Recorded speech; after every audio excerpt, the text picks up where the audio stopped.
From the City of Angels near the Pacific Ocean, good morning, good evening, wherever you may be across the nation, around the world. I'm George Norrie. This is Coast to Coast AM. Later tonight, a look at the other side. Congratulations, by the way, to the Los Angeles Lakers' LeBron James. He's now the NBA's leading all-time scorer, surpassing Kareem Abdul-Jabbar. What an incredible, incredible feat that was. The death toll of a devastating earthquake in southern Turkey and Syria has now jumped to more than 7,800 people as rescuers worked against time and harsh winter conditions to dig survivors out of the rubble of the collapsed buildings. 5,000 buildings went down. As the scale of this disaster became even more apparent, the death toll looked likely to rise considerably. One UN official said thousands of children may have died. Lots of nations are contributing and helping. We should, too. The People's Republic of China is requesting the return of its surveillance aircraft, that balloon, after the balloon was shot down over the continental United States. They actually want the pieces back. President Biden appealed to bipartisanship in his second State of the Union address tonight, telling Republicans he wants to work toward together a stop fighting for the sake of fighting. The president focused on issues impacting middle America, also called for police reform and continued support for Ukraine. Dr. John Curtis, onlinecolumnist.com, with us. His assignment tonight was to watch the State of the Union address. I thought the president spoke well. I'm not so sure about the content, though, John. I think he did about as well as he possibly could do, George. He's a frail person and, is continuously, making gaffes and, verbal, mistakes, just reading a teleprompter. But overall, I thought that it was a campaign speech, not a State of the Union speech. As a matter of fact, he's due to announce pretty soon, his expected run for the presidency. And I think if there was any doubt at all about what he plans to do, there's zero doubt now after this speech that he's running again. It was a fiery speech.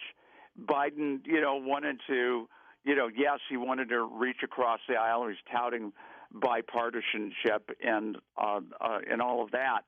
But, it was sadly sort of mistakenly off the mark in terms of the domestic policy and the management of the economy, number one, and the foreign policy of the United States that has the U.S. in a hot war with a proxy war with the Russian Federation that has no end in sight, obviously, and close, this balloon shoot down, I think most, people agree that, China shouldn't be sending spy balloons over, the continental United States without some kind of repercussion. Biden eventually, after 6 days of watching this thing drift, across the United States, taking pictures or whatever it was doing of U.S. nuclear sites, they finally shot it down. But let there be no mistake, the relationship that Biden has created with America's nuclear adversaries is horrific. I mean, we are in the most dangerous spot that we've been in since World War II, not the Cuban Missile Crisis, since World War II. We are in a very dangerous spot in this country. And if you listen to Biden's speech, it was all pie in the sky, and he believes in the great expectations for America, which is all fine and good. But boy, did he misrepresent the State of the Union. Did you hear a lot of jeers out there, too? Oh, of course. I mean, did you hear Marjorie Taylor Greene? Oh, yeah, absolutely. John, thanks. Heckling him throughout the entire speech. OnlineColumnist.com, Dr. John Curtis. Bed Bath & Beyond is closing 150 more stores just a week after the struggling retailer announced the closure of 87 locations. The company's brick-and-mortar footprint has already shrunk dramatically. A regulatory filing showed late last Monday that the new closings mean it will have shuttered 400 stores in the past year, almost half of the 950 or so stores that had opened since February of 2022. Investment advisor Charles Kopp is with us. Charles, is this the internet doing this to stores like Bed Bath & Beyond? Yeah, part of that's due to online retailing. That's a dynamic that we see, but that's a little bit overrated. Bed Bath & Beyond has been around 50 years, but they just had a 40% drop in the first quarter, and they've closed 90 stores last week, now 150 more for that 400 stores. I mean, they used to have 950 at the peak. Yep. And so they've nearly had a loan default recently. So now they're trying to raise $1 billion in a stock offering, and if they don't get that, then they will go into bankruptcy. I think they employ around 40,000 people. Jeez. But, during the real estate boom, the shares were up about 400%. I mean, $70 a share, now $6. So some of this decline was from the online retailing, which we've seen, especially during the COVID period, but mainly because they depend on real estate activity, like home sales and prices and, all that. And we know that's down 40% due to the Fed rate hikes. And, of course, this week the Fed has raised rates to 4.75%, a small increase, but the 30-year fix is now 6.4%, and this is affecting the housing affordability as we see and some of these retailers. But right now we see also the home builder and home buyer confidence index, which I put into my next newsletter, and have both declined for the 12th straight month. So it's the longest losing streak on record. This is what you're seeing in real estate. So home builders are offering these incentives like rate buy downs and points and so on, but the sales still remain pretty flat. So higher rates and inflation, George, are really hurting, consumers and retailers. And we know economy depends on consumer spending. But as we see, most people are going into debt in this country. According to the Consumer Credit Report, credit card debt's now at a new record high, trillions of dollars, with personal savings at a 17-year low. I mean, it's hardly a strong or robust economy that the president spoke about, tonight in his speech. And he was also citing low unemployment tonight in his speech. But, the broad unemployment index is actually double that. We also know that there's a worker shortage in some of the sectors of the economy, like restaurants and fast food. We see it here around our area. You probably do where you are. Absolutely. And according to the Chamber of Commerce, they cite several reasons. Many are still fearing that they'll get COVID. Some have long COVID. Some don't want the shots. And then you have people on unemployment and early retirement, and then just most can't afford daycare. Most want to work from home, and they don't want these low-paying jobs. So I guess maybe some of the people from getting laid off in retail and the tech industry can help out some of these restaurants and fast food chains. Charles, how do people get that incredible newsletter of yours? Well, they can do it. Go to idpconsultinggroup.com. Just scroll to the bottom. I'll have something out by this weekend. You got it. Thanks. A United Airlines flight crew returned to San Diego International Airport after the crew reported a laptop fire in the cabin. The flight, which was headed to Newark International Airport, departed San Diego at 7:07 a.m. in the morning, returned at 7:51 a.m., according to tracking data. 4 flight attendants were taken to the hospital. United said 2 customers were evaluated on site. A customer's battery pack ignited. Dangerous times. Up next, a former banker joins us to tell us about his incredible journey to making millions for himself and his investors, and then he gave it all away. We'll tell you why in a moment on Coast to Coast AM. And welcome back to Coast. George Norrie with you. For the next couple hours, you're going to hear an amazing story. We will take calls next hour, of course. Shaun Hayes was the co-founder and former CEO of Allegiant Bancorp that was headquartered in St. Louis, Missouri. Among many other enterprises, he owned a company that he sold at the age of 44, forget this, $500 million for himself and his investors. 5 years after selling this company, Shaun committed a felony. He was incarcerated for his crime 8 years later. Now he shares what he learned from his rise and fall, the hard-won lessons that can benefit individuals, groups, businesses, and you. His book is called The Great Choice. His website is his name, which we have linked up at coasttocoastam.com, and we'll spell it for you a little bit later. Shaun, welcome to the program. Good evening, George. Thank you for having me. It's been a long time. It has been. Gosh, I've known you 2/3 of my life. I met you in about 1985 when you were at United Missouri Bank, and I had my little production company. Do you remember that? You came in with some other banker. I absolutely do. Laclede Communications. I'll never forget it. Yep, we didn't do any business, but I needed a loan. We never did it. UMB didn't make many loans, George. Don't take it personally. Let's talk for a while, Shaun, about the success you had, first of all, and then what happened, this incredible collapse. It was one of the fastest I've ever seen, up and down. But you came into United Missouri Bank. It was the first bank you started back even before 85, wasn't it? Yes, sir. I started with them in 1982, and I came to St. Louis 39 years ago this week. It's amazing how time flies.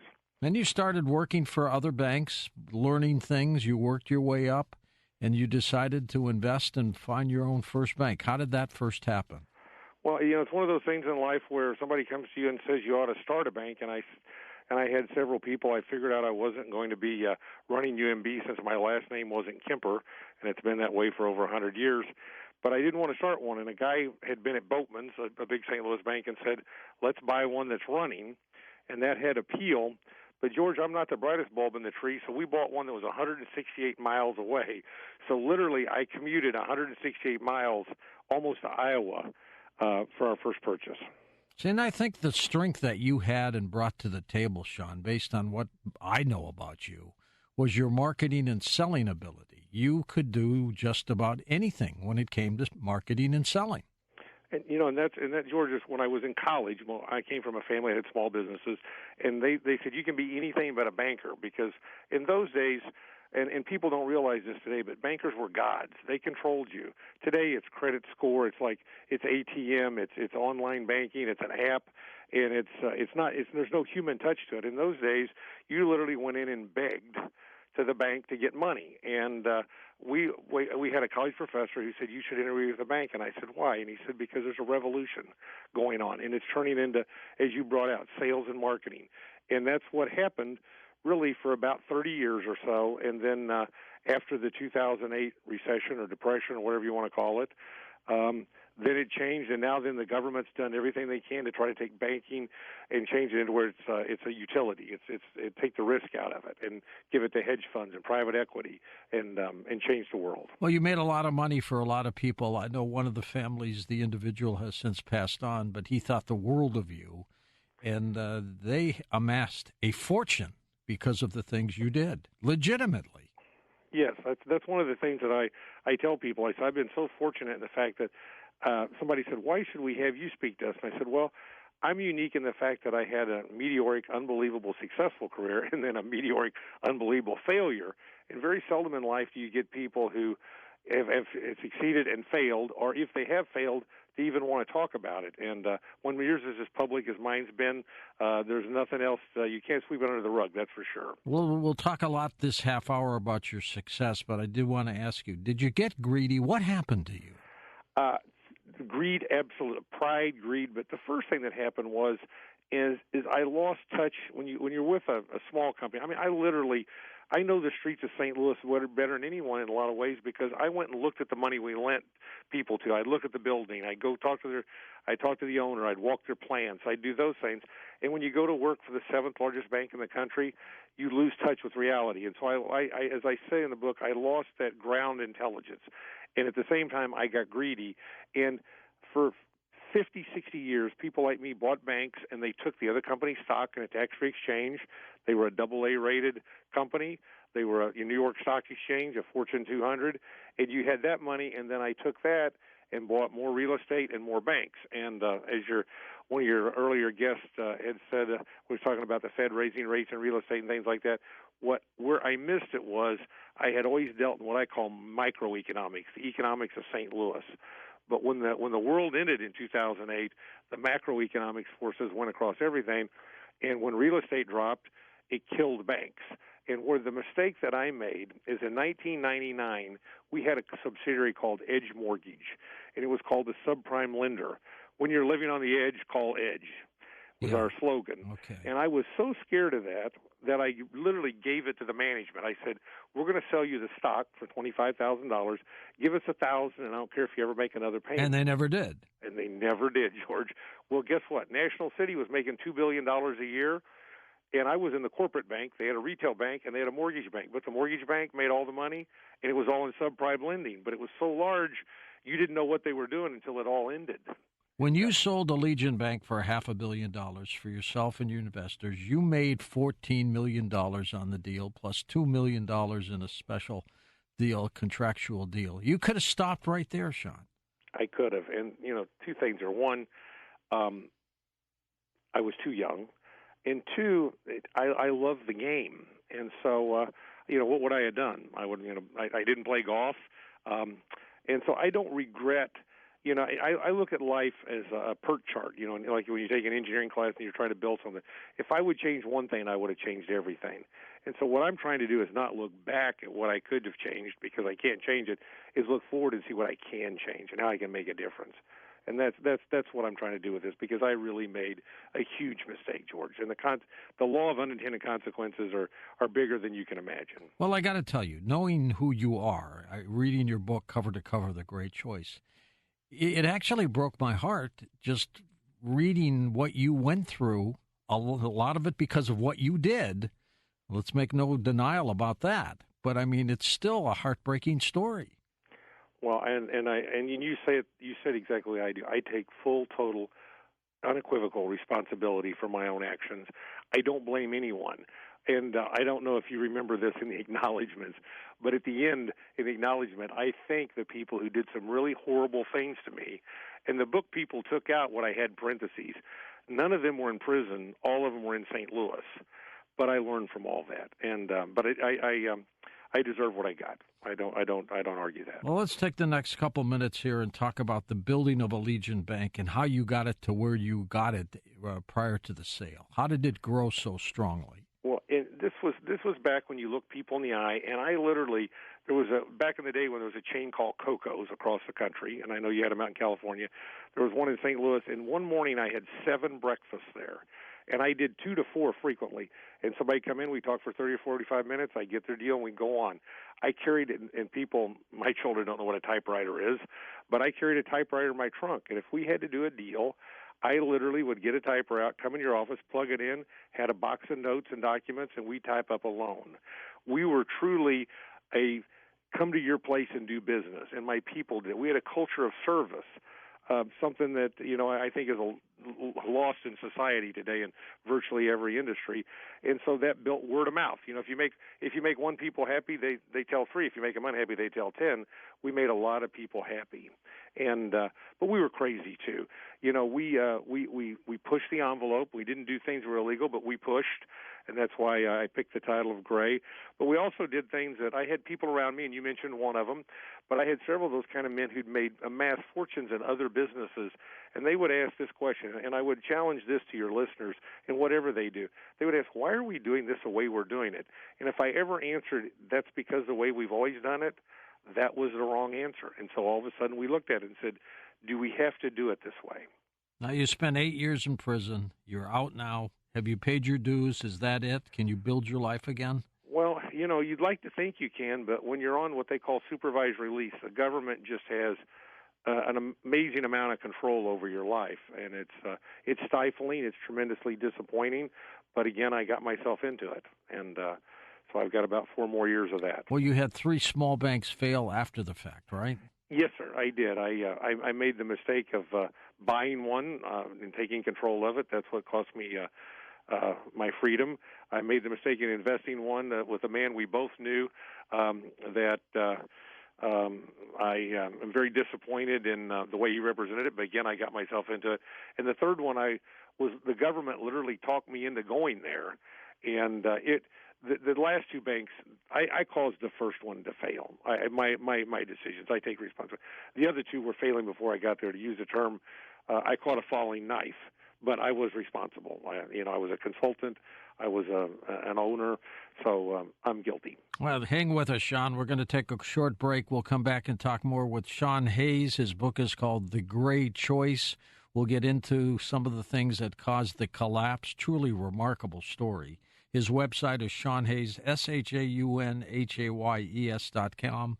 Linked up at coasttocoastam.com. And we'll take calls in the second hour, give you an opportunity to chat with him. This was a person who just went from rags as a kid to riches to back to wherever he may be. Next hour, we'll open up the phone lines and give you an opportunity to chat with the former banker Shaun Hayes about his plight. So jump aboard on that. Still lots more to talk with him about when we come back in a moment on Coast to Coast AM. And welcome back to Coast. George Norrie with you. We are with Shaun Hayes. His book is called The Great Choice. It is a choice that he has elected now as he is developing his new career in speaking events primarily, Shaun? Yes, sir. Yes, sir. Are you getting some nips? Yeah, it's actually been really rewarding this month. The things have gotten out, and the book was launched on Tuesday, or actually today, still for you. And people are reaching out. And what's really been comforting, George, is of the hundreds of emails I've gotten in the last 7 days, they've just been unbelievably positive. I mean, it's just good. People have good memories of good things and not always bad things, and I'm very appreciative of that. We've got a huge listenership in prison. When you were there, did you happen to watch and listen to the program? Absolutely. As you and I both know, there's a lot of us who are AM and the PM. Yeah. And especially in prison, there's not, you don't have a lot to do. It's truly that's the sad part, is you have nothing. It's what happens to the families, and it's the loss of productivity from some very talented people in many cases. Did you end up with cancer? I did for the second time, and I tried to die about a year ago. The chemo got the cancer, but then I got pneumonia. Oh my God! And so I'm very fortunate. No COVID? I had that twice. Yes. Oh God, Shaun, you've got it from all sides, haven't you? I have, but that makes you stronger. I always say I'm the luckiest man alive or the most blessed, whether you have religion or not, and I still believe that. Let's lead up to Allegiant Bank and how you ended up selling it and building it. Go ahead. Well, it was one of those things where we were just the perfect storm, being in the right place at the right time, and we started out, and because of the men that you knew very well around me, we went public without ever selling a share of common to the public. I'd done all these private placements, gone out and talked to businessmen and women, and they invested, and then all of a sudden we had 400-plus shareholders, and in those days, you still can do this, but companies don't do it. We just registered on the NASDAQ under the symbol ALLE, and within about 4 years, we were in the Russell 2000. And we used that stock to buy other companies. And we went from one bank in North Missouri to 38 in St. Louis, and sold the 3 we'd accumulated up in North, which made us one of the largest in the state. But if I could, I'd like to digress and tell you a funny story that I tell in the book that truly I didn't tell my my kids who as they grew up, because there was only one born then, and I didn't even tell my friends until I started writing this book. And that is, George, you know how you're in business and you're looking at pennies, and we bought this bank. And one of your earlier guests talked about how the Fed funds rate was up to 4 3/4. Mm-hmm. Well, in those days it was about 9. And we bought this little bank, and it had $1,100,000 in cash in it, George. Today, if you go to the standard, whether it's Chase or Bank of America, they don't have $50,000 in cash. Now the ATMs probably have 50 or 100 in them, but we had $1.1 million in vault cash. They're lucky if they have 10,000 in cash. Yes, sir. No, I have a friend that told me they had to call ahead to a bank to get 20. Yeah. And so we had $1.1 million. Well, if it's in your bank vault, the Fed gives you credit, but they don't pay you interest. So my partner and I sat down, and we were trying to make more money. And he said, "What do you think? We got to get this to the Fed." And I said, "Well, I'll call an armored car service." And I called one, and they said, "Well, it's going to be $250, and we'll come next Thursday." And I got to thinking about that, and I said, "That's a lot of money." So literally, he and I and another guy, George, loaded $750,000 into the trunk of my 19 in cash. Now, it's not like in the movies where they show you that suitcase with $1 million in it, all bundled up. Yeah. These are bundles, but they're 10s and 20s and 50s. The car, I don't know how the bumper didn't scrape the road first. What were you driving? Yes, and secondly, I drove 168 miles, all but the last 40 on 2-lane highway. And I didn't even think about this time. We get to my house, which was right at 40 and McKnight, which was convenient, and we said, we got to take it inside. And so we then lug it all into the family room, and we're like, well, gosh, there's a big picture window. So we put blankets over it, and then we all slept on the sofa and on the floor next to this money. And at 4 in the morning, we got up and took the money, put it back in the trunk, and we drive down to the Fed. And on 4th Street, as you line up, today you couldn't do this because of 9/11 and security, but there's one red Buick and about 10 armored cars laying out in front of it, 5:30 in the morning, waiting for them to open the doors. So we did things that people just didn't do. It's like I said, I carried a typewriter around. We went and did business with you at your place of business. I didn't have a call notes. I didn't have caller ID. If you call me at home, I answered my phone. I would tell you, somebody'd say, well, you're $1,000 more expensive. I said, yeah, but do you have the cell phone, the pager, the home number of the president of the bank? So we were unique in a lot of ways. And one other thing that was unique about a little bank in the middle of the country, we were the first bank in America to sell a public security after 9/11. And we had a deal to buy a bank for $140 million it was supposed to close September 28th. And the morning of 9/11, I was shaving, and my wife said, get in here. And I was headed out to the East Coast to do what they call a road show. And we knew we weren't going anywhere. And by the end of the week, our bank, being your typical bank, said, well, because bankers don't like to take risks, they said, we think that you need to wait a month. Well, if you read the contract, if we didn't close in about 2 weeks, it was going to cost us $10 million. So we figured out a way. So there's just a lot of things that we got to experience that you just can't imagine in the financial world. And how did you end up selling Allegiant for $500 million? Well, one, we'd been together 15 years, and we had a lot of people with strong personalities. And after 15 years, you wear on each other. And we'd grown 80-fold. It's just, the growth was phenomenal in the banking industry. It's not like a tech company or any other kind of company. Banks are just, they grow 8 or 10%. You're really at the top of the curve. Yeah. But we decided, we were tired. And so people had courted us for years. And we were just about to sign a deal with a big bank out of Wisconsin. It was only about 4 times our size, who was very similar to UMB. And I was willing to accept that because I look at business as what's best for the shareholder. And that's a unique thing because anytime we bought a public company, it was how can you legally bribe the CEO to sell it.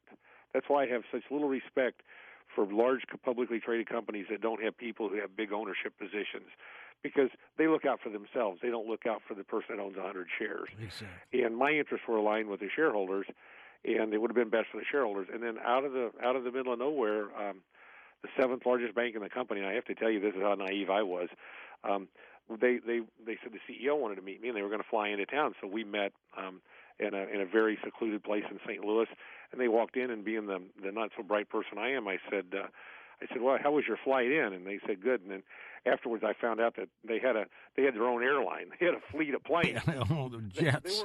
They weren't in line with me on Southwest. They were doing that, and they were wonderful, gracious people. But they had a room full of very bright people who thought they were smarter than the world. And as 2008 showed us, those people weren't that smart. Then you finally cut a deal and sold it. We did, and it all happened in a matter of a week. And at the end, towards the end, they came in on a Thursday night, and they did due diligence on Friday and Saturday, and they were gone by Saturday. And Saturday, they said, we want to go to dinner with you. And so I took them to dinner, and we sat in a private room. And this is when I knew they were going to give me the prices. We're not going to pay you that because that's what I would have done. And instead, I got another 50 cents a share out of them, which was like $8.5 million for having dinner with them. And but at the end, they said, we have one complaint. And I thought, well, here it comes. And they said, your branches and offices need a little sprucing up. In Georgia, one of my shareholders was in the carpet. They didn't make carpet, but they did backing and different products for lubricants and coatings and things like that. And he had found a seaweed green carpet several years before where we bought a trailer truck load for $1 a square yard. And so we had ugly carpet, and they didn't hurt my feelings, and certainly not for $8.5 million. I was glad to buy their dinner. So you sold it. You made a lot of money for your investors. I knew one of them, God rest his soul, who made a fortune. He thought you were a god who walked on water. When did the collapse start, Shaun? What happened? Well, as I said, when I spent those 4 years at National City, I was isolated. You're in a silo. It's a different world. They want you're a figurehead in my position. You're not on the ground. And in the market, they didn't really want us for the side of the bank that most people would think. They wanted us for locations and retail. And that's what banks become. I consider it now, it's like going to Chick-fil-A or McDonald's. They're not interested in the small business person.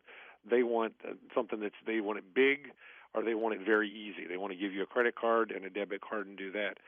And so as 2008 came around and my contract had ended in 2007, and they kept me for a year longer in my contract, and I was losing. Their stock had gone from 41, George, to 2. Oh, God. And I had about 500,000 shares.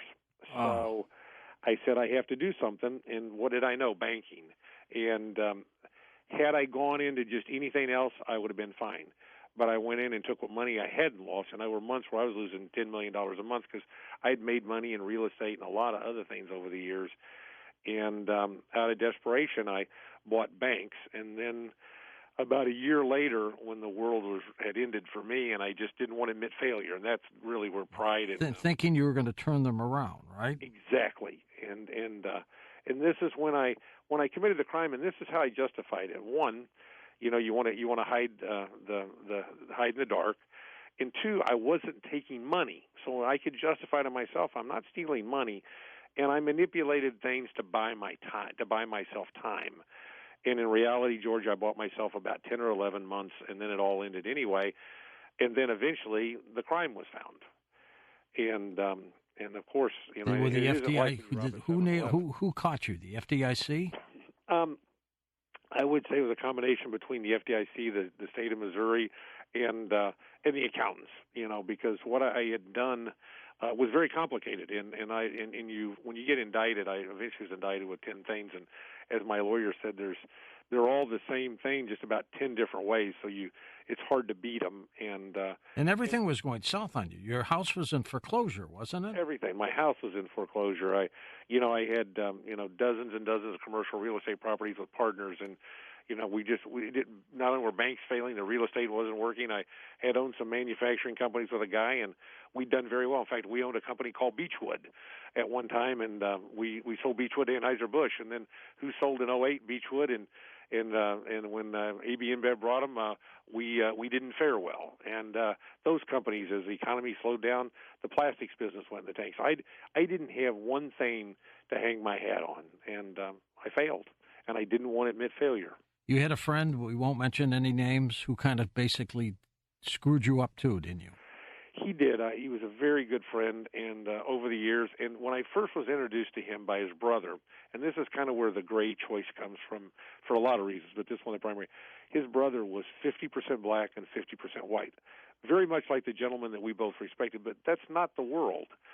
The world is gray, and when I was a management trainee, the first day I went in, and about 3 weeks into it, they shipped us into a room and a whole bunch of young executives to be, and we took a test, and the first question was, have you stolen anything from this company? And I answered no. And very quickly, the instructor and I had a conversation, and he stopped everyone and said, you have to answer question one, yes. Now who would do that? I wouldn't have done that. Well, exactly. I had answered no, and then here's what he said, and he was right. He said, at some point, you're going to take a pen, a pad of paper, and now then think of the people who shop online. Forget Black Monday, just every day of the week when they're being paid by the hour.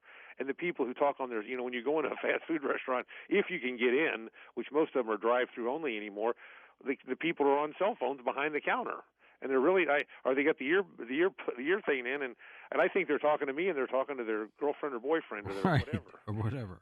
Yes. So, as his brother said, he goes, now my brother is very smart, and he was right. And he said, Shaun, he lives in a world that is almost all gray. And before I committed a crime, I described him as 1% black and 1% white and 98% gray in varying shades. So as we all... You're not talking about race either here. No, nothing to do with race, no. And so as you slowly cross that line, and it's like I use the analogy of... You leave a plane in L.A. going for D.C. and you're off 1 degree. Well, time, speed, and distance, you end up in New York.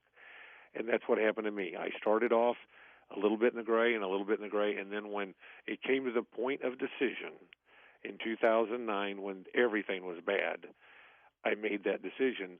And it wasn't like you just get up and flip a switch. Someone asked me that question. I said, no, it happens one step at a time, one decision at a time.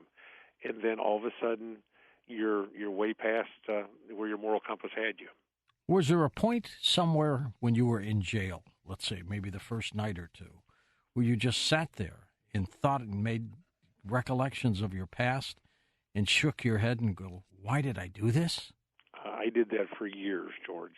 And I had an experience that I didn't know because, when you've never been down this path before, that most people don't. When you're a white-collar criminal, when I got to prison, because I spent 15 months in a county jail, which literally you stand up and eat your meals. There's a fight every day because it's not – there's crazy. County prisoners or state prisoners and there's federal prisoners being held. And as I went through that process, when I got to the federal prison system, I was virtually the only person who ever been handcuffed. I never went to court, George, that I wasn't handcuffed and shackled.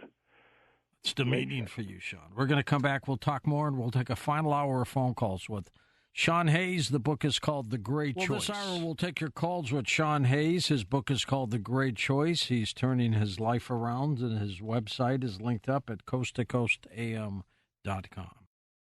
And welcome back to Coast to Coast. George Norrie with Shaun Hayes. Shaun, I've got something on my bulletin board that I look at once in a while, and it simply says, of all things done of tongue and pen, the saddest of which what might have been. Do you sometimes look back and say, if I had done this differently, I wouldn't have been here? Absolutely. Absolutely. Not a day it goes by. Does it haunt you? Yeah, it does. And then you sit there and say, okay, what can I do with it? How can I embrace my failure? Because what I learned through my time in prison is failure is an event. And since I had to have a big public failure, I have to embrace it now. And my goal is that I want to change it to where there's a saying in life that I know you well. I know you know well as well. Is that seldom in life do we realize our greatest dreams are our worst fears. Yep. I've done both. Absolutely. And I would love to help somebody never have to realize their worst fears, and hopefully I can help them realize their greatest dreams. What would you do differently if the clock turned back right after you sold Allegiant Bank? I would. I ran into a woman in the Ritz-Carlton in St. Louis in 2007, and I hadn't seen her in 10 years, and she had a very successful businesswoman I'd done business with. And she said, Shaun, why are you still at a bank? And this is when I was still at National City. And I said, oh, I get to meet a lot of people. And she goes, you could just put your name on a door anywhere in St. Louis and they'd find you. And she was right. And what I should have done was just start my own private equity investment fund. But I would have gravitated to real estate and banking and probably ended up in the same place. But I wouldn't have committed a federal crime. That's the difference. Were you convicted or did you plea bargain? I plea bargained, and the reason why I plea bargained was one, I was guilty. But two, my co-defendant had, unrelated to me, was in the real estate business, and over 200 people had lost their homes by buying them from him on what were called contract for deeds or a note carryback. Right. And you have to pay the bank. And given his financial problems, he didn't pay the bank, and they either lost or were in the process of losing their homes.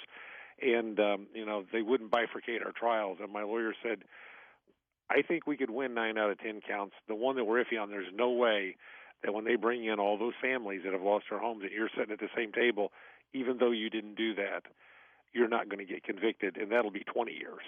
Oh, jeez. So, is your lawyer public? I probably know who he was. Yeah. This is as I used to when I would speak in New York, and they talk about St. Louis. After you convince them there weren't cattle running around the street, I told them, I said, I grew up in a town of 2,000, and St. Louis is the smallest town I've ever lived in, and it is a big, small town. I'm reading your book. You almost bought the St. Louis Blues at one time. I did. I had a good college friend who was my accountant, and then came to work for me and ran our trust company. And whenever they were for sale by the Walton heirs, we got in the bidding. And it was an amazing thing. And ironically, the group that bought it not the group that bought it right after us, but the group that owns it now, did a very similar thing to what we were going to do. As soon as I announced that I was in the running, dozens of people, many of whom you knew, knew or know and said, hey, I'll put in $1 million or I'll put in $5 million or whatever. And it was going to be a group of people who wanted to keep the Blues in St. Louis and love sports and wanted to have fun. But we were fortunate not to buy them because, again, the economy went to heck, and the group, we thought we'd lose $25 million, George, in about 3 years, and we would have lost 50. And the people who bought them lost their shirt. Incredible. Now, are you prevented from going back into banking, Shaun? I am, but I actually left on my own accord before I was ever indicted or anything. And it was largely, I gave a talk about a dozen years ago to a group in St. Louis, and it really was how the business had changed. And the entrepreneurial side and style of banking that I was is gone. It is truly a utility now. And all these people that I was with, talking to one of my nephews this last weekend, and he talked about his brother who'd invested in a small bank in the South and said he'd had money in 10 years and it hadn't grown any. And I said it won't. The business is not conducive to the way we did it in the old days. Now, will corporations hire you to talk with them about your life? Yes, and they come at me. There's three things I talk about, but they come to me mainly in larger businesses. Ethics. How do you cross that line? We had a large one of the Final Four accounting firms paid a $200 million fine last year for cheating on the CPA exams. And you can just go down Fortune 500 after Fortune 500 where they've done things that weren't right. Through this journey, I met a wonderful man who ended up in the same place I did, but he's much older and done. And Matt Damon had done a movie where he was at a large company that had price fixing. So to talk to their groups about ethics. With smaller groups and smaller companies, it's entrepreneurship and ethics because, again, I've had that success and that failure. And I never thought of myself as an entrepreneur, George, and I won an ENOI award, and I won a St. Louis. I was voted one of the top 12 entrepreneurs in the last 20 years, and it wasn't until 2008 when my demise was in beginning full swing that I finally said I am an entrepreneur. And I would tell your listeners there was a study about 30 years ago, and at that time, what defined an entrepreneur was did their parents get a regular paycheck? And if you look at what's happened in society over the last 30 years, or more importantly, the last 40-some, more and more people are either gig economy workers or eat what they kill. And that's what really an entrepreneur is. And I finally figured out that's what I was. Shaun, what do you think your biggest problem was? Do you think you trusted the wrong people, worked with the wrong people? Here, and you said the right thing, trusting them, but this is, I'll take it one step beyond this. This is when you have all this time to think in prison. I thought people wanted something as bad as I wanted it. And all my co-defendant had to do was do what I'd seen him do for 20-some years, was just take these houses and sell them. And if he sold them, then what I had bought the time with would have gone away. Right. He was legit for a long time, wasn't he? Oh, yeah, for 30 years or more. And what he did was he was so buried, I didn't understand the weight of his problems, that what he did was he just, once I fixed that problem that I thought fixed my problem, he went on to trying to fix the next problem and didn't fix what I had engineered. And but it was thinking that someone wants something as bad as you do. And now then, any time I'm talking to someone about anything, I try to think, are they really as hungry as I am? And quite honestly, you're one of those guys who's started and become unbelievably successful, and you have an inner hunger. And the world doesn't have that. Maybe 95% of the world doesn't have it. Wow. And there was my error. Trust and hunger is what I call it. Well, you were always a good guy, Shaun. I mean, it was one of the reasons you're on this program today, because you're a good person. And you made some mistakes. You've admitted to them. And, you shouldn't be whipped for the rest of your life because you make a mistake. Well, I really appreciate, one, thank you, and two, I appreciate that. And that's one thing you learn when you're in prison is everybody makes mistakes. And when the Constitution was written, there were 3 federal laws: treason, counterfeiting, and murder. Now there's 40,000. And there's a lawyer who wrote a book several years ago that virtually every businessman in America breaks a law every day. I did it by choice. I did the wrong thing. But it's very complex these days, and people do things they don't realize. I like the fact that you do not blame other people for your demise. I mean, you did this to yourself. Absolutely. Now, what's going on with the cancer? Well, I'm in remission, and I'm actually in really good health. I feel good. It's just and it's exciting to have something like this in front of me. And more importantly, in the last 3 years that I've been out, I've had people come up to me in restaurants, and you see someone, you think you know them, and you're thinking, oh my gosh, they're going to say something, rude or something, and they'll come up and say, I had two men come up to me and say, I wouldn't have a house if it wasn't for you. Yesterday, I met a man who's going to be 90 in a few weeks, and he said, Shaun, he goes, you don't know this, but in 1990, and I knew his company had filed for bankruptcy. It was a large company. He was in St. Louis. He goes, my wife and I had bought a house. We had no money left, and I went into the consulting business, and you gave me work. And I didn't, quite honestly, George, I knew him, but I didn't know. I've known him over 40 years. And so there has been a lot of good come out of this, and that actually makes my health better. Because, when you get positive feedback, you feel better. And I think health is so much in your head. And I think the cancer the second time came from being in prison where the health care is poor, being depressed, dealing with these issues, and to finally get well. And I think writing the book was a cleansing, and it's a desire for redemption. And you self-published it. Yes. I had to tell somebody today, I said 90+% of all books are self-published. And but there's just the Internet has changed the world where you can reach out to where you can get editors and you can get people from anywhere in a part of the country to help you. It's a wonderful thing. Before the break, you were talking about how you were shackled. What's that feel like? Well, I tell you, I'm fortunate that I'm not claustrophobic because, and I would ride an hour into court like that, and lots of times in a van with 2 or 4 or 6 other men, and so it's not a good thing. It rubs you raw, It's your ankles and your wrists, and by the way, they cuff you from behind a lot of times, and so you ride with you sitting on your hands. But I wouldn't want anyone to go what I went through, George. I wouldn't. It's not something that is pretty or anything. On the other hand, even at the worst moments, I remember one night in county jail, I walked 10 miles every day because that was how I kept my mental faculties. And I had a 50-foot hallway to do a 54-foot. So I'd walk down and back. And one night I was just at the end. I'd been in about 4 or 5 months. And there was a young man who had diabetes, and every night they'd give him food. And I was so hungry. I mean, you literally starved to death. I lost 64 pounds. Now, I went in about 40 pounds overweight. You weren't that. Oh, did you gain weight later? I did. When I was going through all this, you eat and drink horribly. You drink alcohol, and you eat the worst foods. But I was a good 40 pounds more than I should have been. But I lost 64 pounds. And this man, as he walked down the hallway at about 9-something at night, threw me an apple. And you would have thought it was, $1 million. You would have thought it was, the best restaurant in L.A., and there are thousands of them. But no, it was it's a very humbling experience. So now that you're regrouping, what's your plan for yourself?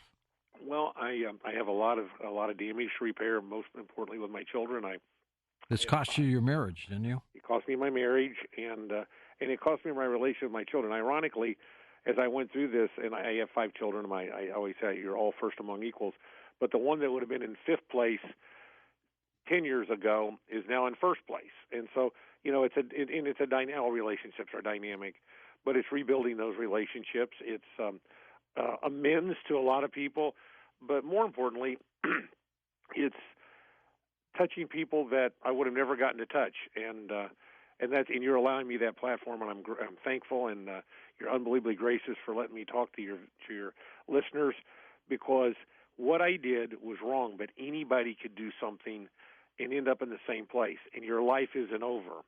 And what we as humans, we're very adaptable, but we also, you have to be a survivalist. And somebody, as Paul told me yesterday when he was telling me how I'd helped him, he goes, Shaun, you're a survivor, and that's, we all are.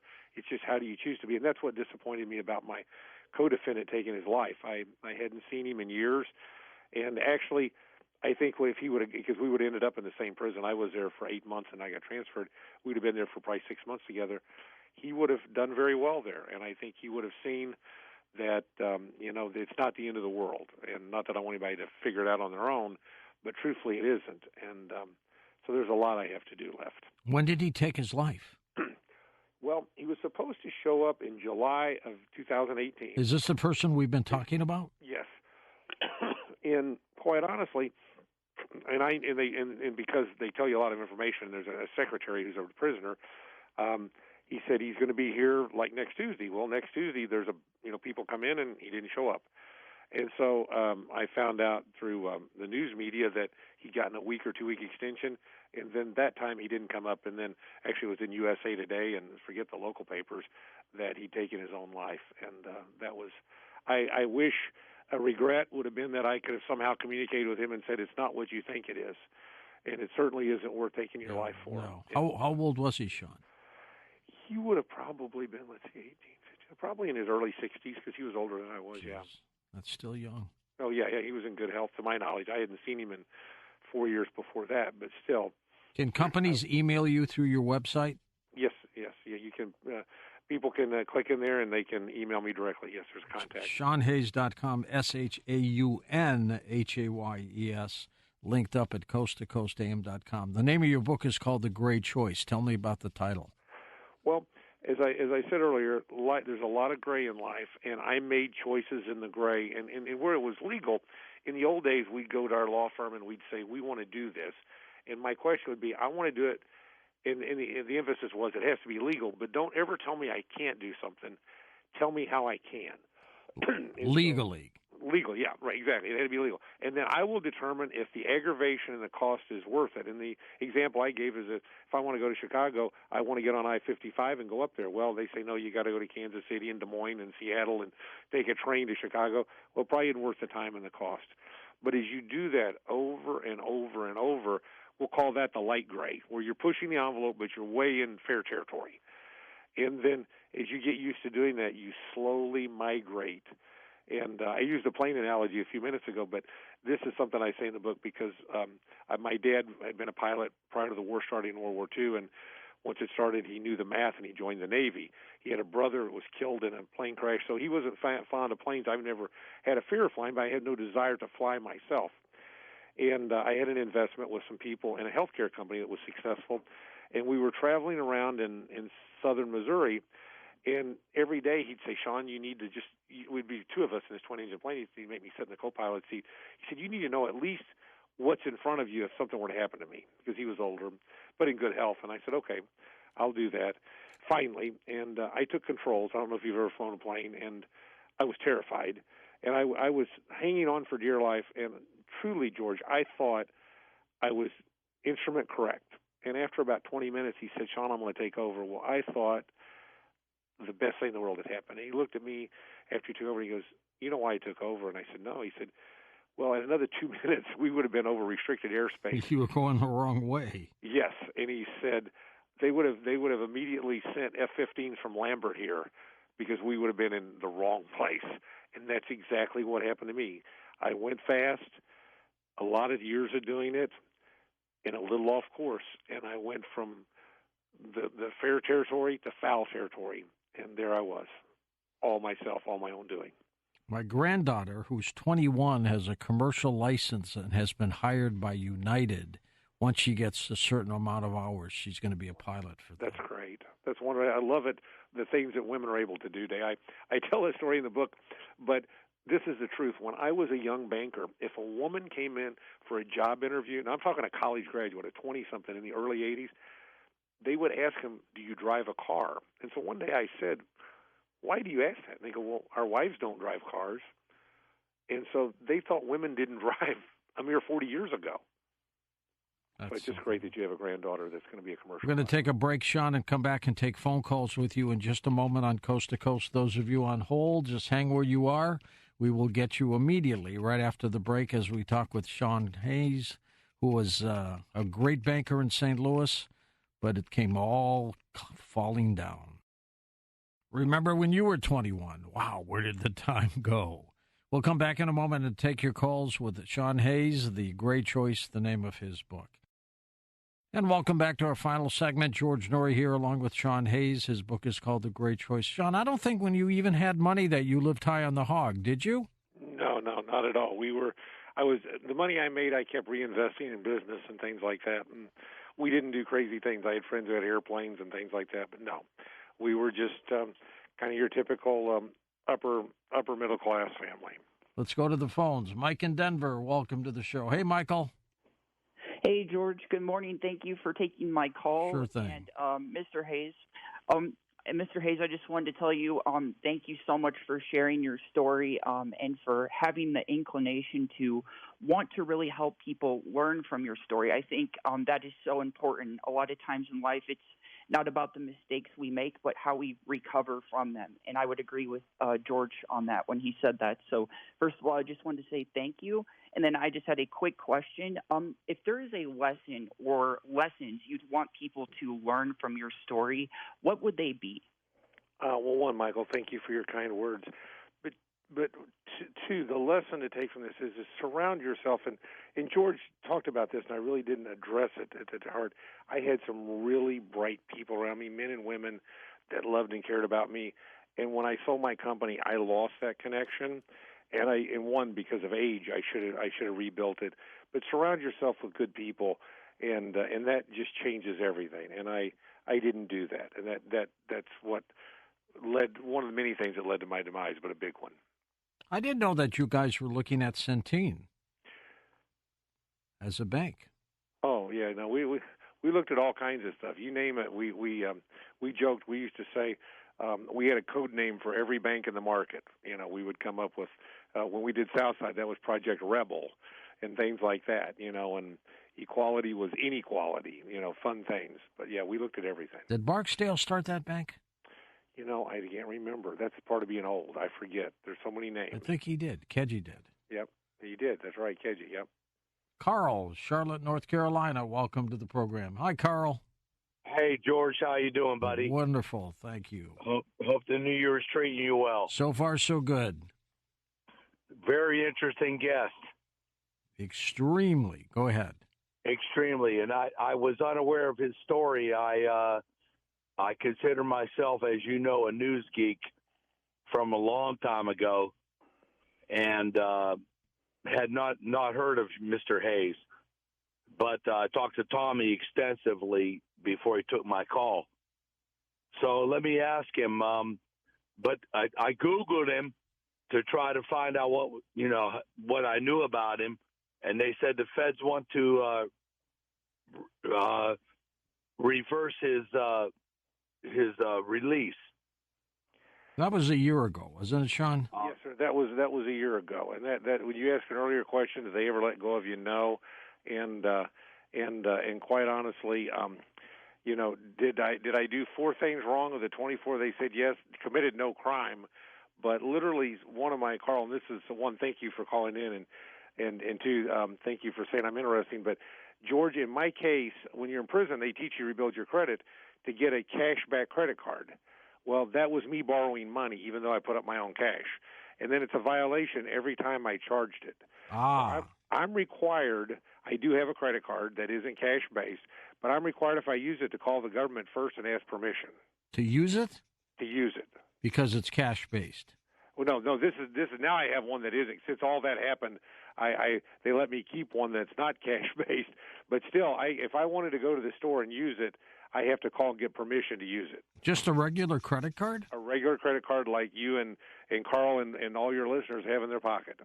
And what do you have to tell them? A general idea how much it's going to cost? Right, yeah, what I'm going to do. Yeah, it's like I said to them when we finally came to this agreement, I said, well, I actually had to go to the dentist, and you have to pay him, and it was $2,500, and I didn't have that much on my one account, the debit card, and I have to use my credit card. Yeah, stuff like that. Do you have one of those things on your ankle? No, I don't. I did. And this is something that the press had said. They said that I got out for COVID. I didn't get out 1 hour for COVID. I knew I was getting out 9 months before I got out. And what I did, the benefit I got from COVID is I never went to a halfway house. I wore an ankle monitor for 9 months. I have a friend of mine, a great kid, African-American, grew up from the streets, hard luck, had a conviction when he was a young kid, has been great ever since. He had a gun, and part of his agreement was he was not allowed to own one. Well, his girlfriend called the feds on him, and they took him away. He's been gone for 9 years because of that. It's terrible, and that's very common. Gosh. Very common. Unbelievable. What were the jail conditions like for you? Well, it's nothing. I put it this way: I considered county jail high school, where there's a fight every day. I stayed in what's called a pod that had room for cells for 24 people, and they had 36 of us, meaning someone slept on the floor. It's about 6 foot by 12 feet, with a toilet, a commode, and a little desk thing, and which are horrible conditions. And then Marion, the federal prison I went to for 4 months, 8 months the first time, it was a bad summer camp. Where you get the brochure and you think it's this, and it was run down, built about 60 years ago. And then the last place I went, Pensacola, was on a naval base, and it was a nice place. It had been much nicer until 2020 did a special on it. About 30 years before. I was on that naval base. Oh, you were? Okay. It's a wonderful. Yeah, what people don't realize is when you're fortunate, this is a fortunate site, that you could walk. The naval guards there, the shore patrol they won't stop a prisoner walking out.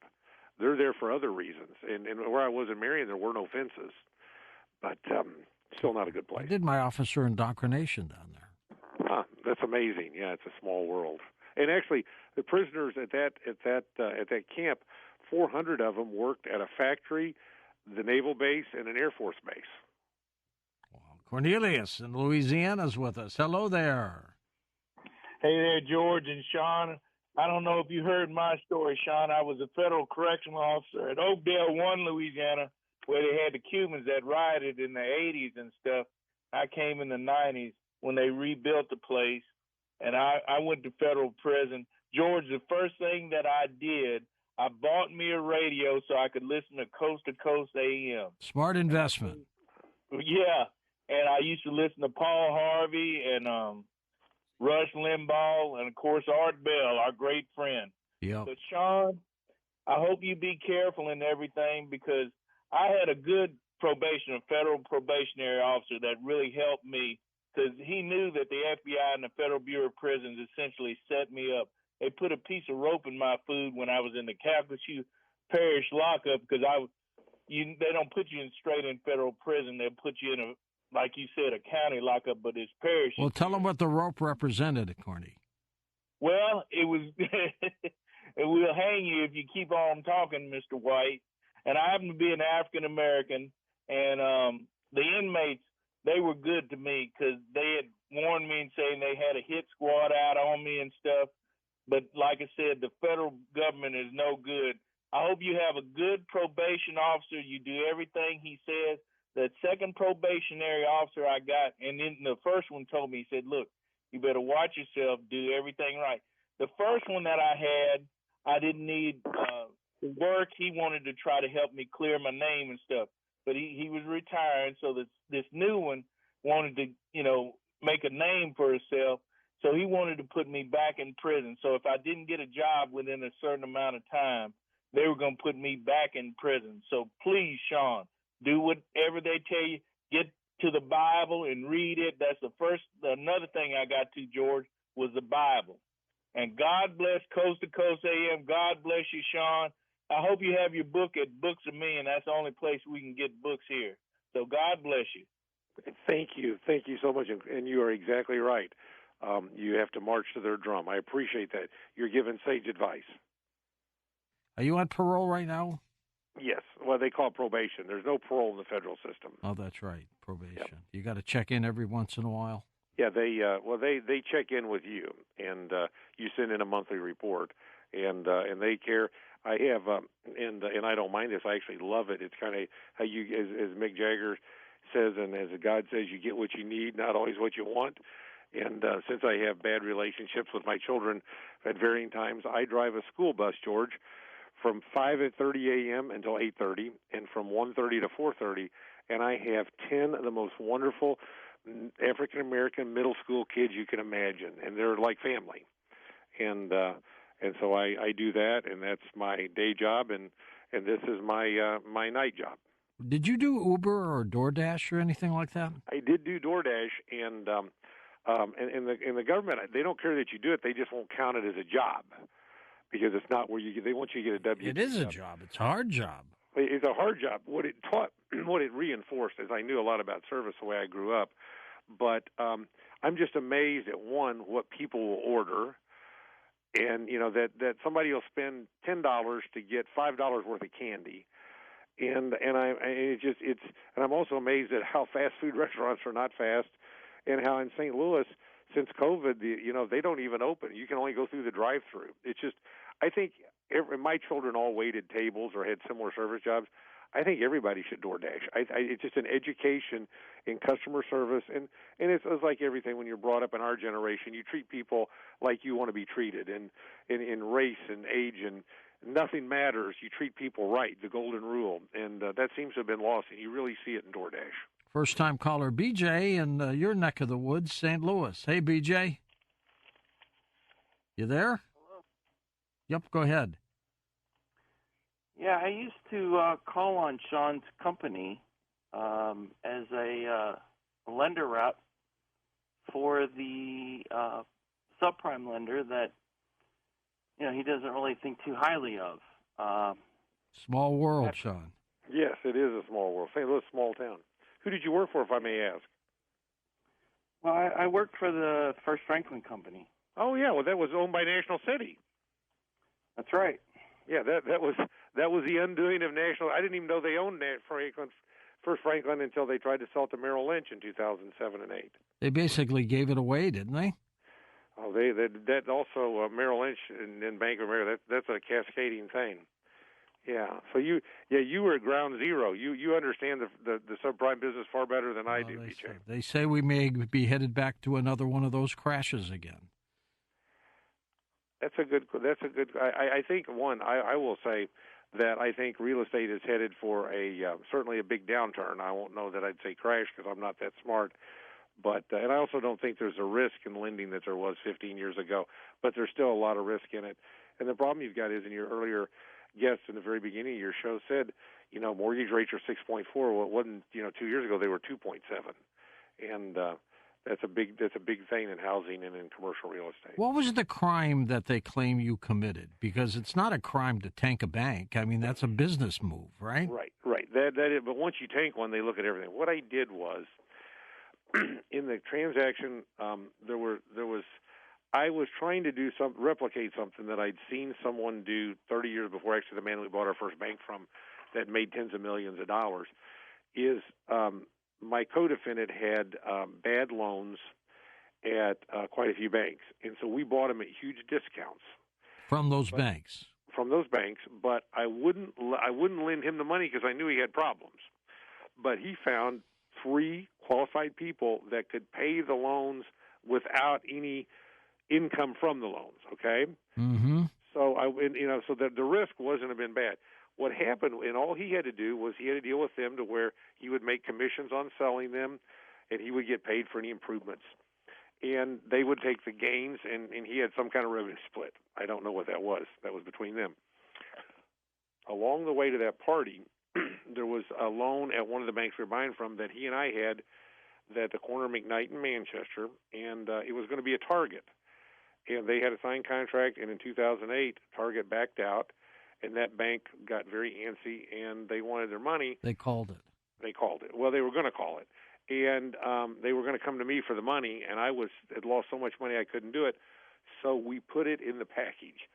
And all that had to happen was, as he liquidated, because there was plenty of overage in that, it would have just disappeared because it was only a few $100,000. But that's breaking the law. And your gut must have told you knew it was wrong, didn't it? Oh, I totally knew it was wrong. Absolutely. And I worried about but he had such success at liquidating situations like that himself. Back to what I said earlier, what he saw it as is once we got those banks off his back, he not only took advantage of me, but he took advantage of 3 men that were his friends. Absolutely. Shaun, we're out of time. Good luck with the book, The Great Choice. And I hope maybe it's turned into a movie one day, huh? Well, let's hope so. And, George, thank you for your time, and thank your guests for listening. I love your show as an AM and the PM, and stay in touch. I'll see you next time I'm in L.A., I promise. All right, you be good. Shaun Hayes, former banker, did his time 8 years, came out and wrote the book, The Great Choice, which is available all over the place, and his website is linked up at coasttocoastam.com. Up next, we talk about the other side. Up next, psychic medium Catherine Nadal makes her first appearance on the program. We'll be chatting with her about the other side. And later on, when we take calls, of course, you can ask her questions about being a psychic or a medium. And if you want a specific reading, she'll need a specific question from you, and she'll take it away. And welcome back to Coast. George Norrie with you. Catherine Nadal is the author, retired Army colonel, nurse, psychic medium, and clairvoyant. She served in the United States Army Reserve for 30 years and for more than 3 decades continues to serve as a registered nurse. Catherine's gifts of spirit communication have been with her since she was a little girl. She's an ordained minister and Our Lord and Lady of the Trinatian Church in Salem, Massachusetts, trained at the Arthur Findlay School in Stansted, England. Additionally, she is a certified medium with the Forever Family Foundation, recently featured in the Netflix series Surviving Death. Catherine, you do a great job. Welcome to the program. Thank you, George. It's a pleasure to be on your show. I'm a big fan for many years. How have you been? I'm very good. How are you? Good. I was in the Navy for some time and did not spend as much time as you did in your service at the United States Army. 30 years is a long time. I know. I was lucky to do that much time, but thank you for your service. What rank did you finally achieve? Colonel, full bird. Good for you. I made full lieutenant in the Navy, which is like captain in the Army. But yes. It's a great base. How did you get involved in psychic information? So my first book, Sing More Than Clouds in Your Coffee, describes exactly kind of the moment that I realized that I was different than the other kids. I was fishing with my dad, and one day he said, "We're not going to go fishing. I'm going to teach you how to go crabbing." And he took me out to this dock, and there was all these little boys on the dock, and I was the only girl. And he said, "We're going to drop the net in." And he said, "And don't pick up the rope." My dad was a tall man. He was like 6'2", and kind of stern at times. And he wandered off to see what the boys were fishing. And I heard, pick it up, and it was getting louder. So I reached down, and I started to pull the rope up. And my dad turned around, and he started doing his kind of quick march back to me, saying, "What are you doing?" And I pulled the net out of the water, and there was the biggest blue crab on the dock that day. And the little boys came running over, and they were like, "Oh, my gosh," And my father was like, "How did you know that?" And kind of like looked at me. And then as I started to get a little bit older, I started having very visual dreams that were sometimes depicting things that were going to happen to people. And my father, being a very strict Roman Catholic, he kind of told me, like, don't share this information with people, do not entertain this. He shut it down very quickly. But that was the actual pivotal moment that I knew that voice that I was hearing, I needed to listen to it and pay attention to it. Now, this program, of course, Coast to Coast, has connected you with a lot of people. Tell us about that. Yes. So it's amazing. My dad, in his older years, he would stay up late at night, and he would listen to your program. And he knew I was going up and down to Salem every Halloween to work with Christian Day and Laurie Burnow. And he would fill me in, as on all the interviews that you did with them. And he was very fascinated with UFOs and the paranormal. So I talk about that in my book. But it's interesting because during my military career, because of my rank, I had to travel in the Army Reserve to get certain positions because of my rank. So they told me I'd have to go up to Newport, Rhode Island, and every time I went there, I had to pay for my own lodging.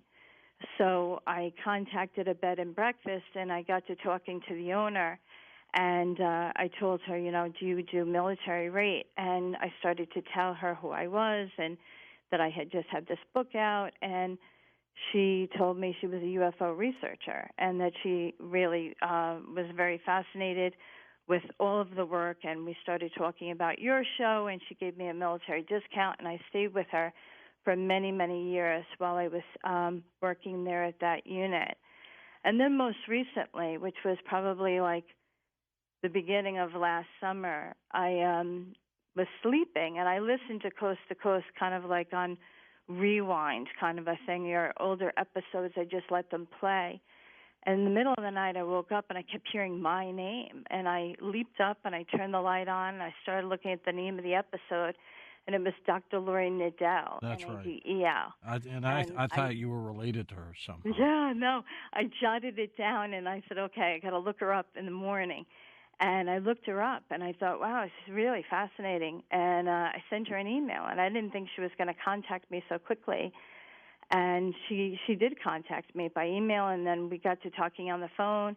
And I told her that over the past 2 years, I've been struggling because from being in Iraq, I was diagnosed with the exposure injury, which is now known as burn pit, so that I have trouble sleeping sometimes, and that, and she said that she could help me. She could teach me how to do meditations. And so we had this fast kind of friendship, talking over Zoom, and she was really interested in my work because her first book was called Sixth Sense, and that was before a lot of New Age stores were open, 30 plus years ago, and even New Age sections in stores and in libraries didn't really exist.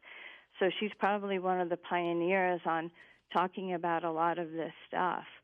So she's just wonderful. You already know that, though. Oh, yeah. How did you end up highlighting the other side? How did that happen for you? So it's interesting because a lot of my dreams were so vivid. Towards the end of my teens, my family would have espresso coffee, and my friends, when we were in college, we'd go down to the Bronx and have, Italian coffee, and I started to look in the cups, and I was like, oh, I could do a reading out of this. So my friends in college, I went to Mercy College for my bachelor's degree, and they were really fascinated by it. They were like, oh, wow, tell us more. And all of a sudden, the waitress was coming over, and people started asking to do it. And then, I started to say, okay, well, I can do this. So then, we'd go for Turkish food, and we'd have Turkish coffee, and we'd go to a Greek restaurant, and then there's Greek coffee, and it was all different. All the different coffees provide different kind of images in the cups and different consistencies. My grandmother used to read the leaves left in the coffee cups. Oh, yeah. That's very similar. The coffee, though, really sometimes has some dramatic images, and for some people, they're afraid to get a reading. For some people, for you to tell them just something that's coming out of your mind kind of, startles people. But if they can see an image and they could put the pieces together like a story, they get ignited into a conversation about it, or they tell me what they think they see. So it's really kind of been good in a way. And then I went to Iraq, and when I was in Iraq, it was very dangerous there. It was 2004 to 2005. With the Army? With the Army, yeah. And it was, we were getting bombed like on a daily basis over there. And there was a lot of, they were, RPGs and all different sorts of weaponry that was happening while we were there. And so my battle buddy said, hey, if we get out of here, you go home, you have to share this gift with people because it's just too, it's uncanny. Like the work that you do really should be shared with other people to help them. And I promised her, and she's from Rhode Island. And I came home, and very shortly after being home, one of the women in Westchester County that was running psychic fairs, she contacted me and said, could you bring your coffee maker? And I said, my espresso coffee maker? And she said, yeah, we're having the psychic fair. And I said, no one's going to drink that. She said, just bring it. She says, it'll be fun. It'll be a novelty. And I said, well, I have cups. Like, I use china cups. And she said, oh, yeah, maybe one or two people will do it. And I couldn't believe that day. I was running back and forth trying to wash all these cups. I had a long line. And it was because you don't see it very often. And a lot of the women online started to tell me something that I didn't realize, is that in certain cultures, they don't want the coffee read by someone in their own culture. So they feel it's a superstition. So they were very eager to get a coffee cup done with me. They want an outsider to do it, don't they? Yeah, it was really interesting. And then, from doing those readings, I tell people I see more than the cup. I see beyond the cup. And I would start talking to someone and say, are you open to hearing from, the afterlife, those that are passed on in your family and friends? And they would say yes. And everything that I was saying, they said was correct. So, I started getting a lot of feedback, and I was, talking to my dad, and my dad was like strict Roman Catholic again and again and again, and he said, I don't want you ever to be called a charlatan. And I talk about it a lot in my book, but there's a big piece of that conversation in the book with my dad, because he really felt strongly about that. He was a big fan of Houdini. And Houdini was, on a journey, to debunk. He was on a mission, wasn't he? Yeah, sure, yeah. Amazing. And my dad worked at the Reader's Digest magazine. And in 1981, they published an article about Houdini. And I didn't realize that. My dad started to tell me all these facts about Houdini and Houdini's life. And I had no idea that he followed him so much, So my dad said, is there any way you could be tested?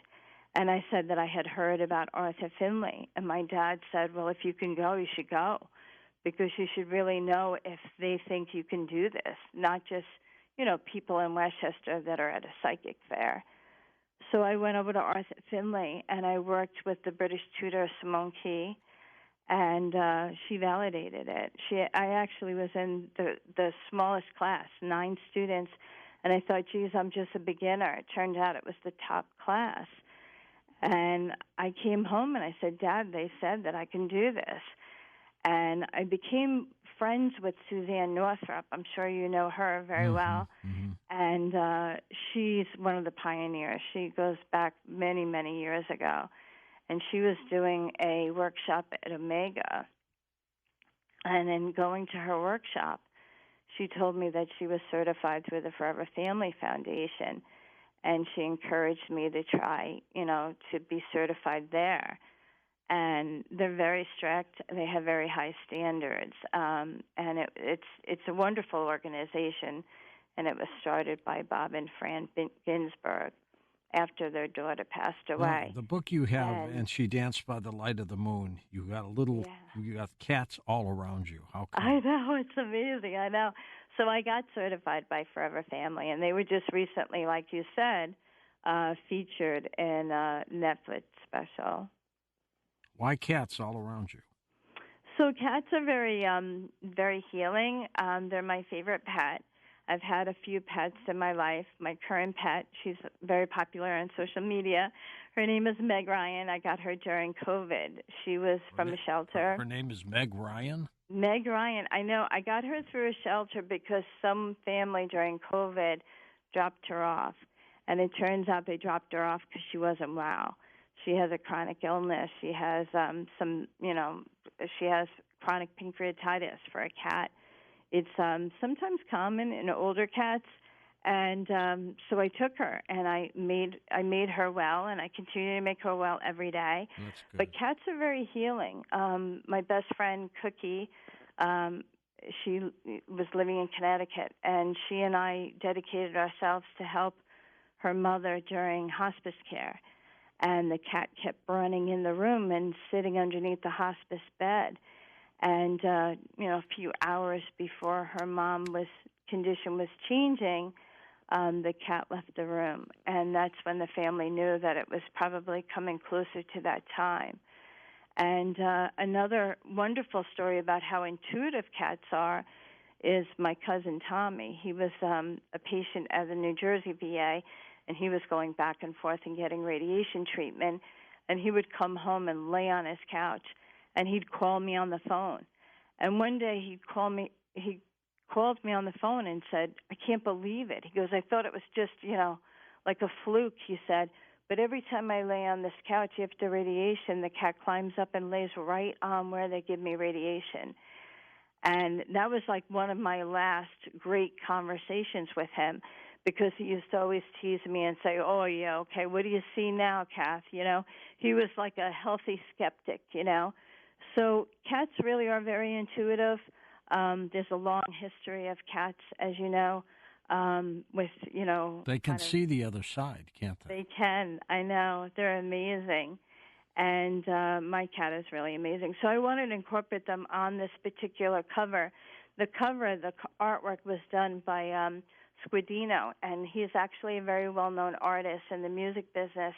He designs a lot of work for Metallica and Paul McCartney, excuse me. And he asked me, what do you want for your cover? And I said, well, I would like to be dancing with the cats. And then he said, what do you want for the back? The back is weird, by the way. Did you see the back? It's Yes. amazing. It's got an eyeball floating around. It's got tarot cards. So I said, everything that I've said in my life that I would do should come out of my mouth like whispering in a cloud. And it is tarot cards and the coffee cup readings and writing book and the intuitive eye, and even the military. There's a soldier with the helmet and the rifle. With an automatic rifle up there. Yeah. With his dog tags floating in the air. Yes, see? Yeah, every time you look at it, you see something even more With cool. your name on the dog tags. Yes, so much detail. I know. He took a lot of time on it. And well, what is the other side? What are you convinced of on the other side? So through all of my readings, and it's very interesting, I just did a live event recently with Dr. Nadal and another medium, Connie Fasula, from Forever Family. We did a live event in Florida, and I recently spoke about this because there was members in the audience that had asked that same question. And when we connect through evidence. So they explain, who they were, kind of how their life was. They validate kind of their passing, and in sometimes remarkable detail. And a lot of it is giving messages about things that are happening now in current time.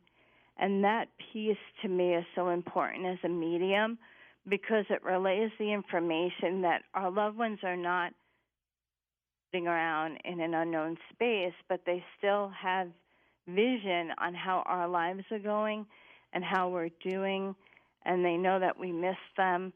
And so many messages come through with things that they wouldn't have known about, like a baby that's born that, when they passed, the couple wasn't pregnant yet, and big events that happen in a family.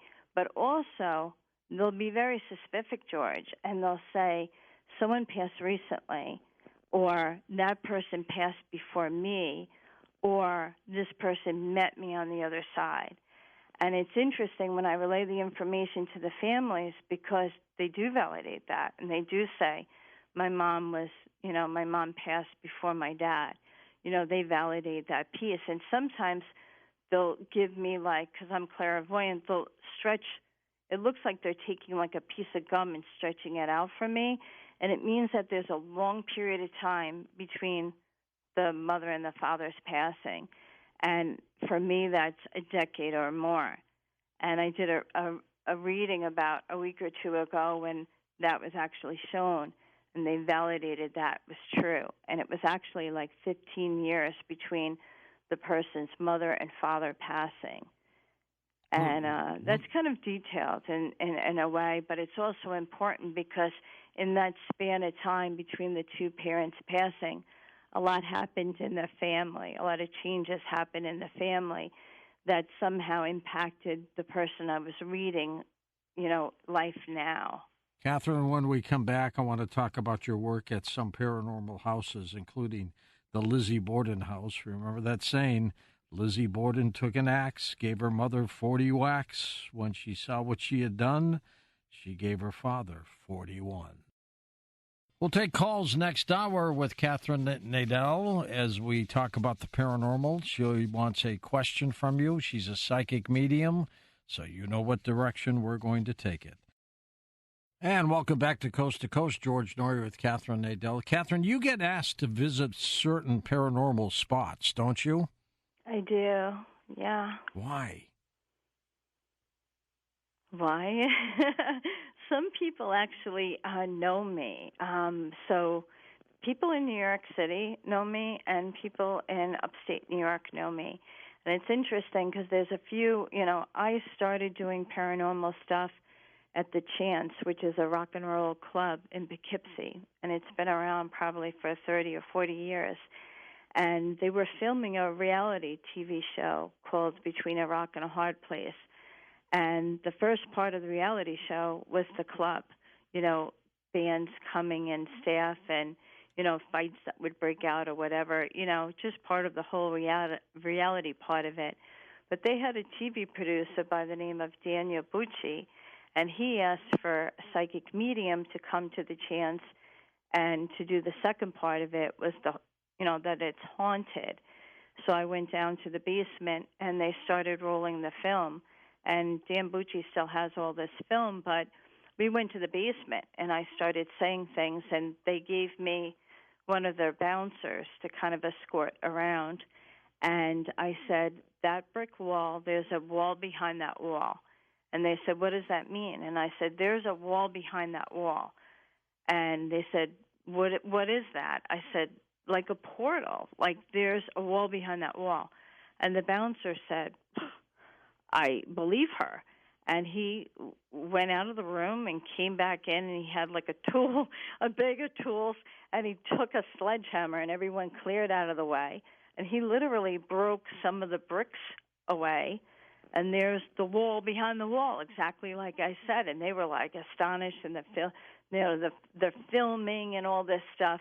And then they had to tell Frank, the owner, and he was like, oh, my God, the wall, But Frank and Dan went down to City Hall, and they got the blueprints, and they matched it up. But many, many years ago, there used to be like a mental health facility down the road, and there was like a tunnel that connected the back of the Chance. Ooh. And that was all filmed. And then they said we were going to go to Tribeca Film Festival, which we did, and then we lost against a cooking show. So we never did really get, the reality TV show. But from that, there's been many other paranormal groups that go to the Chance, and, they spend the night and they film and they have their devices. And I've also gone up to the Iron Island Museum in Buffalo. I actually contacted them on my own and said to the staff there, Linda, the owner, can I just come and walk through on my own? And she said, well, if you're here by yourself, I'll walk through with you. And when I got there, I said, I'm a psychic medium. Can I give you information and you could just validate it if I'm correct or not? And I did that with her. And she had her mom there, and she had a couple of the girls that are usually at the museum with her. And they were really surprised because there's people that come in and out of that place. And I had said stuff that groups over the years have said. And then I said, do you want a reading? And I gave her a personal reading and connected with the other side. And she said, can you come back here every year? And can you come work with our Buffalo Paranormal Investigator group? Patrick is the lead of that. So over the years, I've worked with them numerous times. And most recently, I worked with Chance Kelly. He's a well-known actor. He was in the movie American Sniper, and he's been doing a podcast called The Island, and he's a historian, and he's describing the history of Manhattan as an island. And by chance, he thought he should look at some historical places in Westchester, and he picked Thomas Paine House. And his buddy from college is Dan Sturgis, who's a well-known guy in the paranormal field. And he said, I need a psychic medium. And Dan contacted me because I did the Merchant House with him in New York City many years ago. And I went there to the house, and they were filming. We were outside. And they have it on YouTube. And it's pretty amazing when you see how Chance put it together, because I was turning around, and I was saying, they're telling me to turn around, and they're telling me. And for someone who's not around a lot of paranormal people, Chance was surprised. And then in the middle of talking inside the house, I turned to him and said, I have a message for you, the man that's holding the camera. And I brought through his mom. And with such detail, I mean, you have to see it on the YouTube. It's on YouTube, but he really, when he talks about it, he's just really incredible detail about his mom. And apparently his mom grew up very close to the Thomas Paine house. So when you hear how Chance kind of explains all the pieces and how he could see that I would be picking up on her because she was connected with the house in some way because she grew up in the area. So, I mean, there's a lot. I could go on and on. And how about the Lizzie Borden house back in Massachusetts? You were asked to come out there about 10 years ago, weren't you? Oh, yeah, Lizzie Borden, yes. There was an independent paranormal investigator that had reached out to me through Dan Bucci's circles, and he asked me to do Lizzie Borden. And he had done Lizzie Borden before with another group of people. So it was just going to be me and him and his devices. And when we showed up, he started speaking with the staff with the house, and the staff said, well, we can ask the overnight guests, you can stay overnight there, and if they're interested in attending your seance. And they all were. And there was an older man and his son who was an older teen, and a couple of couples, and we held a seance, and we kind of oriented them to how to do a seance and how the devices are. So a lot of it was teaching, for them because they hadn't seen stuff like that before, and then we gave them the opportunity to ask questions, and then as a medium, I was connecting with spirit. So the paranormal investigator was asking a question, and then he would ask me, do you feel a spirit? Who is here? And follow-up questions to that spirit. I kept getting a very young girl, and a lot of the information that I had, the staff member validated the next day that a lot of people that have gone through in the paranormal field have said very similar things, but they pick up Lizzie as a very little girl. It's when she's young. And there was an older man, and there was a lot of things that I wasn't sure what I was getting because I don't really know the history, but the staff member, and that's why these places, the historical places, are so important, is to be connected to the people and validate the information after your seance or after your investigation to make sure that that information that you got, you can validate in some sort. And the most interesting thing of the whole night for me was that at the end of it, everybody seemed okay, but the man and his older teen, they came to me and they said, we're afraid to go to sleep now. This really kind of freaked us out. And I said, can I go in your room? And they said, yeah. And I said, your room feels fine to me.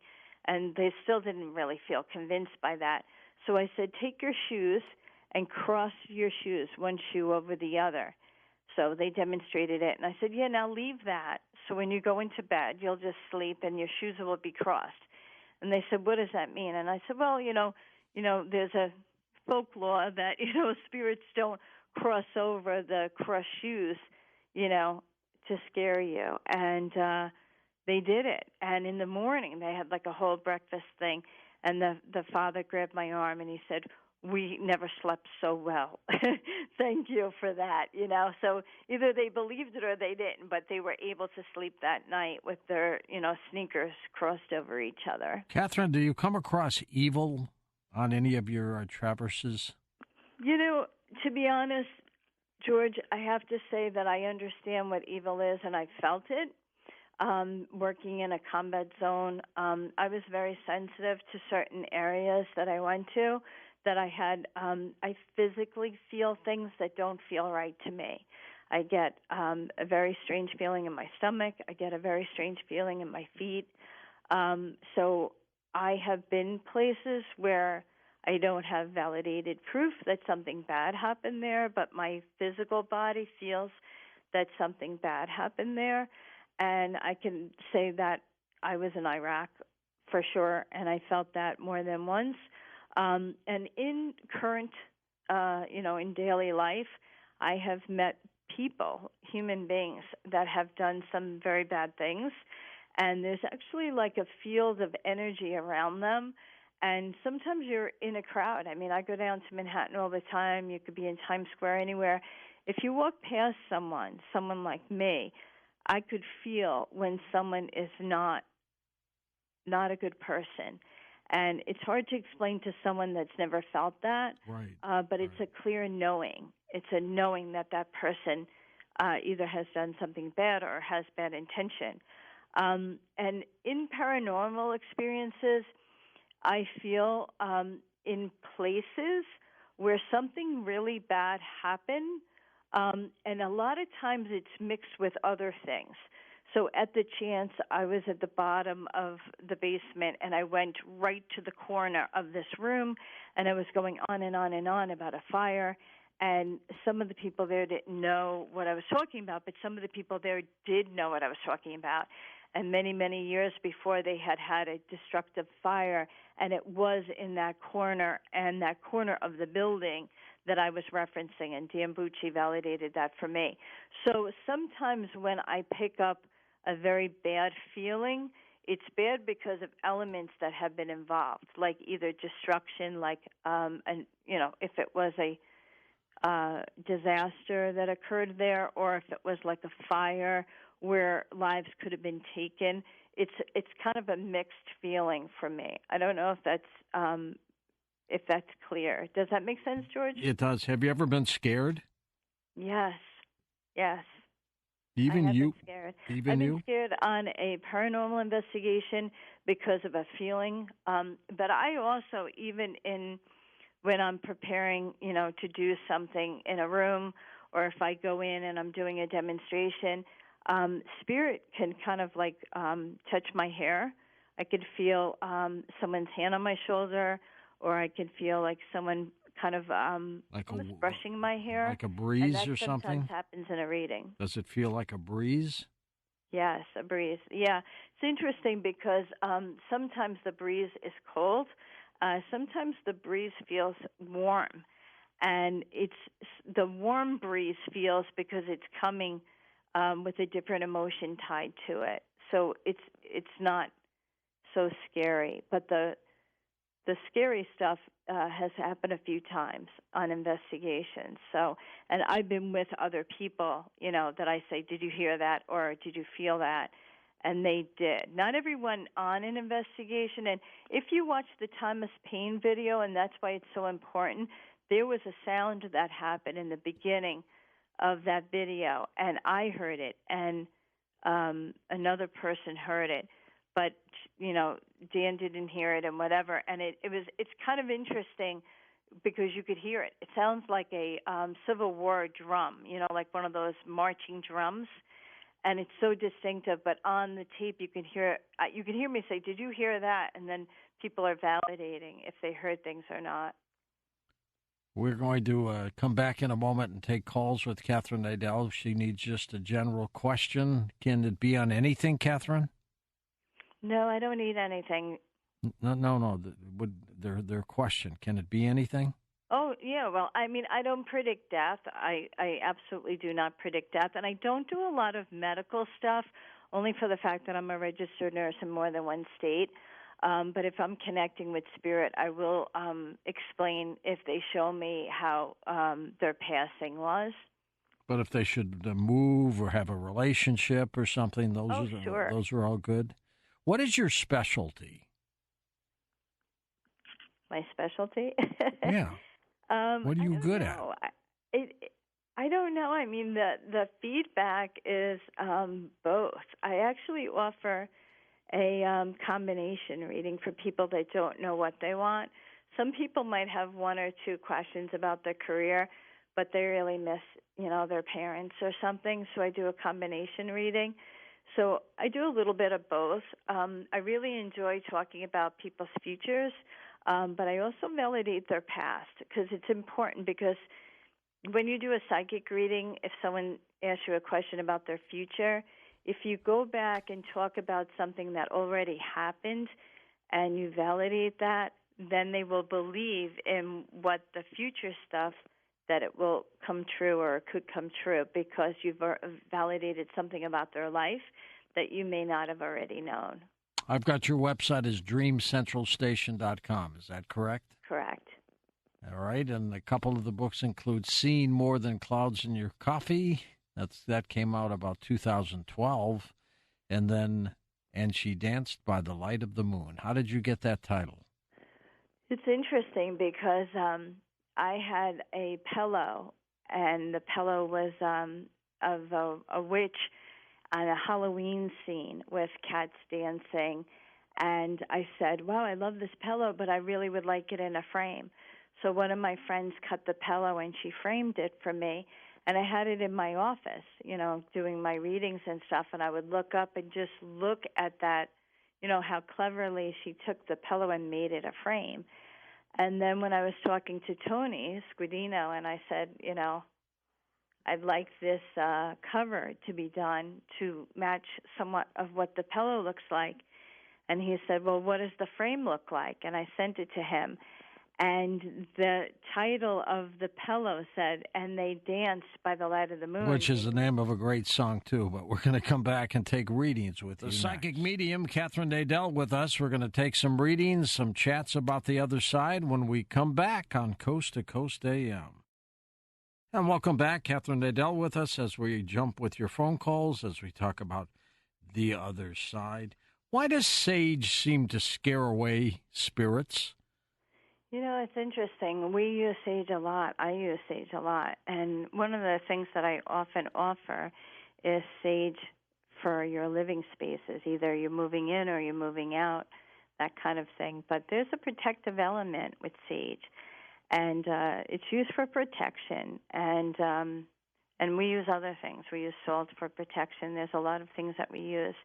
But sage actually is something that I encourage everyone to use because it's not really very scary for people to use, and it smells really good. And you can teach someone really how to use it like in a ritualistic fashion where you have them, go around their house and take ownership for that. But it really is there for protection. Let's take some calls here. Ben is in Pennsylvania, east of the Rockies, of course. Ben, welcome to the program. Hey, great. Thank you for taking my call. Thank you, Ben. How can we help you, sir?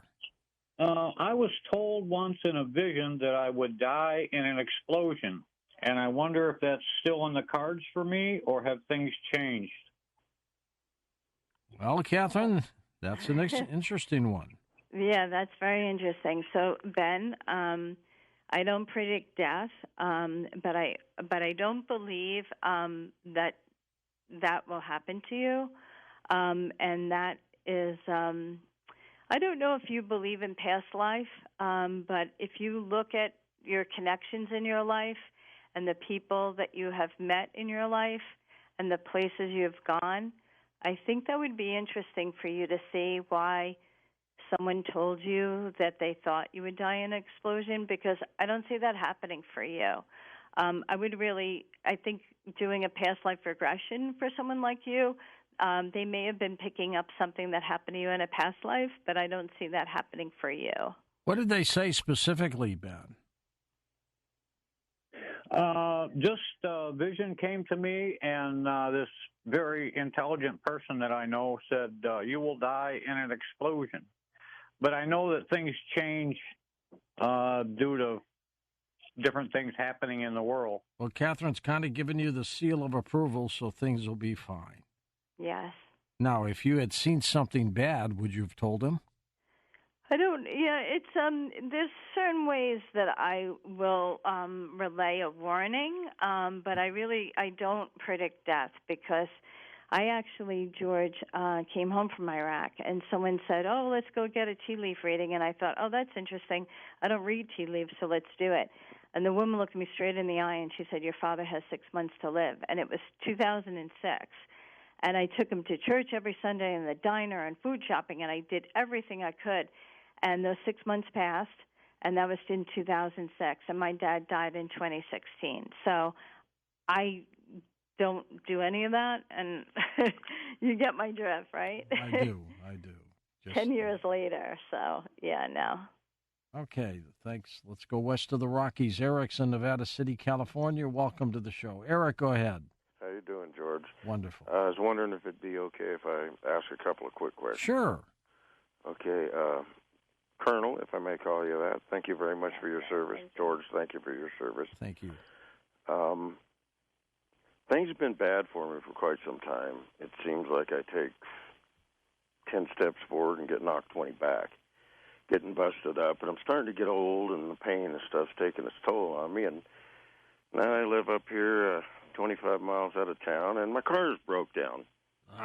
When am I going to get that thing fixed, or am I ever going to get it fixed? Because I don't have the money. Let's get the car fixed.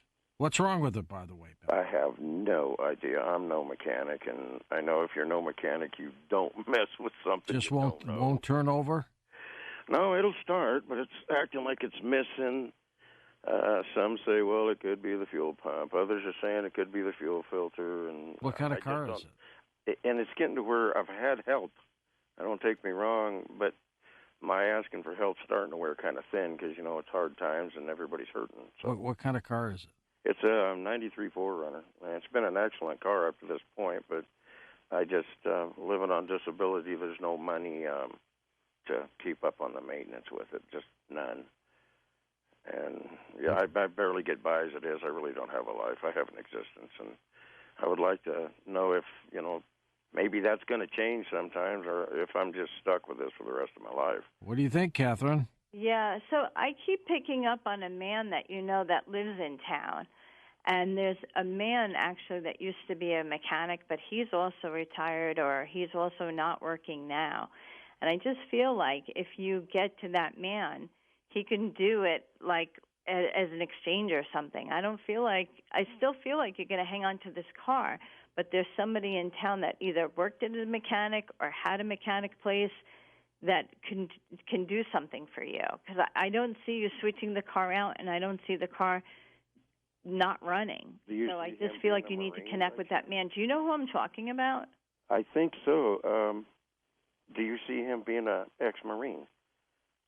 Well, I don't know about that, but somebody must have had a pickup truck, because I keep seeing a pickup truck, and I kept seeing the word Ford. So I would look at what kind of a vehicle I know he several has. people who have Ford trucks. Pickup. And they're the people that are helping me, actually, And this guy's an ex-Marine, you think? Yeah, he's agreed to work on it, but my other friend who the guy that I see is in town, or I can't get it towed down the hill I don't have from the where money you to are. get it towed into town.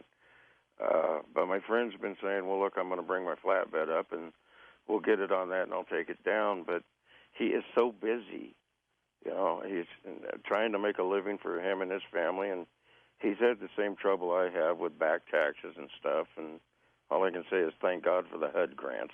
That's the only thing that saved my land. Yeah. But I just feel like if you reach out to him, I mean, you could even say that you spoke with me on the thing, and that I see him helping you. So. Well, I'll be honest with you. I usually don't talk to psychics and stuff like that because I was brought up kind of religious and stuff. But what really has got me where I actually have trust in you is the fact that you've spent 30 years in the military. And if there's people in this world I get along with, it's military people. They're honest, straightforward, and they don't stick you in the back. Thank you. So true. And my second question is, am I ever going to find a woman? I know that's a ridiculous question, but I'm getting kind of tired. How old are you, Eric? Let me ask. How old are you? 61. You're a baby. Not with all the broken bones I got, George. I'm down to half a lung. Any love in his life, Catherine? I feel very positive about that. He's really he may sound like he's not, but he's really a charmer. And I do feel like he has a bit of a broken heart in his past. I have a lot of broken hearts. You've hit right there's on the one money. though. See, this is why I called you, because I trust military people. Yeah, there's one that is still tender for you.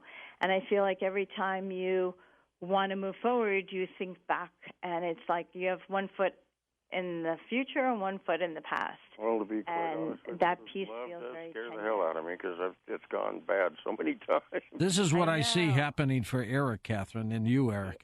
The mechanic is going to be a woman, and she's going to fall for you. That's sounds Don't perfect. I wish, George? Don't I wish? Two birds with one stone. Exactly. All right, thanks. I mean, I do have my animals. Thank God they help. I mean, I've always said if you want true love. Give us an update. Keep us abreast of things. But that would be perfect for him, wouldn't it, Catherine? Yes, it would. Any more tours coming up for you? For me? Yeah, not him. Oh, no. I'm out of the military. I'm retired now. Not those kind of tours. Oh. See? I'm still thinking military. You really are. You were in 30 know. years. What? 30 years is a long time in the military. It's a long time. But you got your pension in. You got your 20 in. But as a reservist, I actually can't collect my pension till I'm 60. So I have like 4.5 or 5 years to 60. And then you'll get SSI a couple years after that. I know. I just got to keep living one day at a time, Stay right? alive. Stay alive. That's right. And you're going to keep doing the psychic medium work? Oh, yes. Yeah. We were, Dr. Nadal, myself, and the Forever Family Foundation medium, Connie, we were all invited back to an event in Miami in June. So those are fun because they're live events. Go to our buddy Joe in the Bronx. Hey, Joseph, go ahead. Hey, George, how are you? We're well. You sound good and chipper. Well, thank you. Thank you. And you sound well yourself. You sound great. Thank you, Joe. Thank you very much. Catherine, you mentioned coffee leaves in the Bronx. Would that have been at the Enclave Arthur Avenue where you... Arthur Avenue, yes, and Mount Vernon, Pretty and good. Dobbs Ferry, and the list goes on and on. Right. Did I read your cup? Well, I wish you would in the future, but I had a second question. It has to do with future relationships. Do you see a romantic relationship in my future that'll work out? Yes. You know, it's very interesting because I keep seeing you. I see when I work, I'm clairvoyant, but what I see is I see like a movie clip. And I keep seeing you leaving, going out to a car, coming back in, leaving, going out to a car, coming back in. And I also see the newspaper. I don't know if many years ago either you or your dad would go and get the newspaper, fold it, and put it under your arm. Do you understand that reference? Yes, the New York Times, perhaps? Yeah. Was it you or your dad? Because I keep seeing the newspaper folded. It would have been me. Yeah, it's amazing. And it's very interesting, too, because I don't want to say you changed your hair, but if I go back and look at different photos, your hair has really changed over time. And I feel like there's just a concept about fixing your hair, and there's just a whole thing. You've always been about your hair. Does that make sense? It does in a way. My hair's gotten longer recently. Yeah, it's like styling your hair and stuff. I really feel very hopeful for you. Well, thank you. And, yeah, maybe you need any to come up idea to what the woman would look like, maybe? I keep seeing dark hair. Okay. All right. I am a little partial to blondes, but dark hair works for me, too. Oh, all right. Well, I have blonde hair. Oh, great. Perhaps we'll meet someday. And she's a mechanic. I know, paranormal dating. I heard the advertisement. Yeah. I'm sorry, what was that?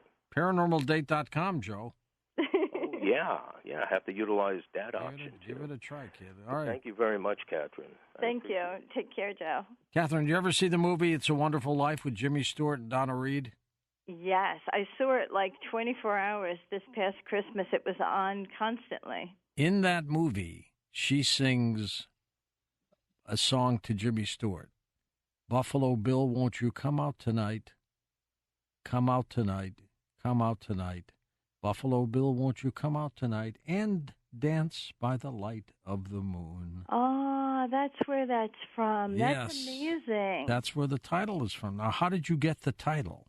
Did somebody give it to you? The title was on the pillow, and it says They Dance by the Light of the Moon, and it meant the cat and the witch in the So you didn't write it on the pillow. I know you mentioned the pillow earlier. No, it was on. It's on the. I mean, I could email it to you, but it was on the pillow. So when she cut the pillow sides and framed it, I kept looking up with, and they danced by the light of the moon. So when I wanted the title, I said, I'm going to take they out and put she, because the girl is dancing on the cover. Okay, interesting. That's where it's It from. is. I'm glad you said that, though, because that movie is very much with the afterlife and very much about someone's past and future, about how he saw his life. So that's very interesting. Thanks for sharing that, George. First-time caller Jacob's with us in Rancho Cucamonga, California. I love that area. Hey, Jape. Go ahead, Jacob. Hi, good evening, George. Hi. Thanks for taking my call. Hello, Catherine. Hi. Fellow veteran myself. I spent 8 years in the Army.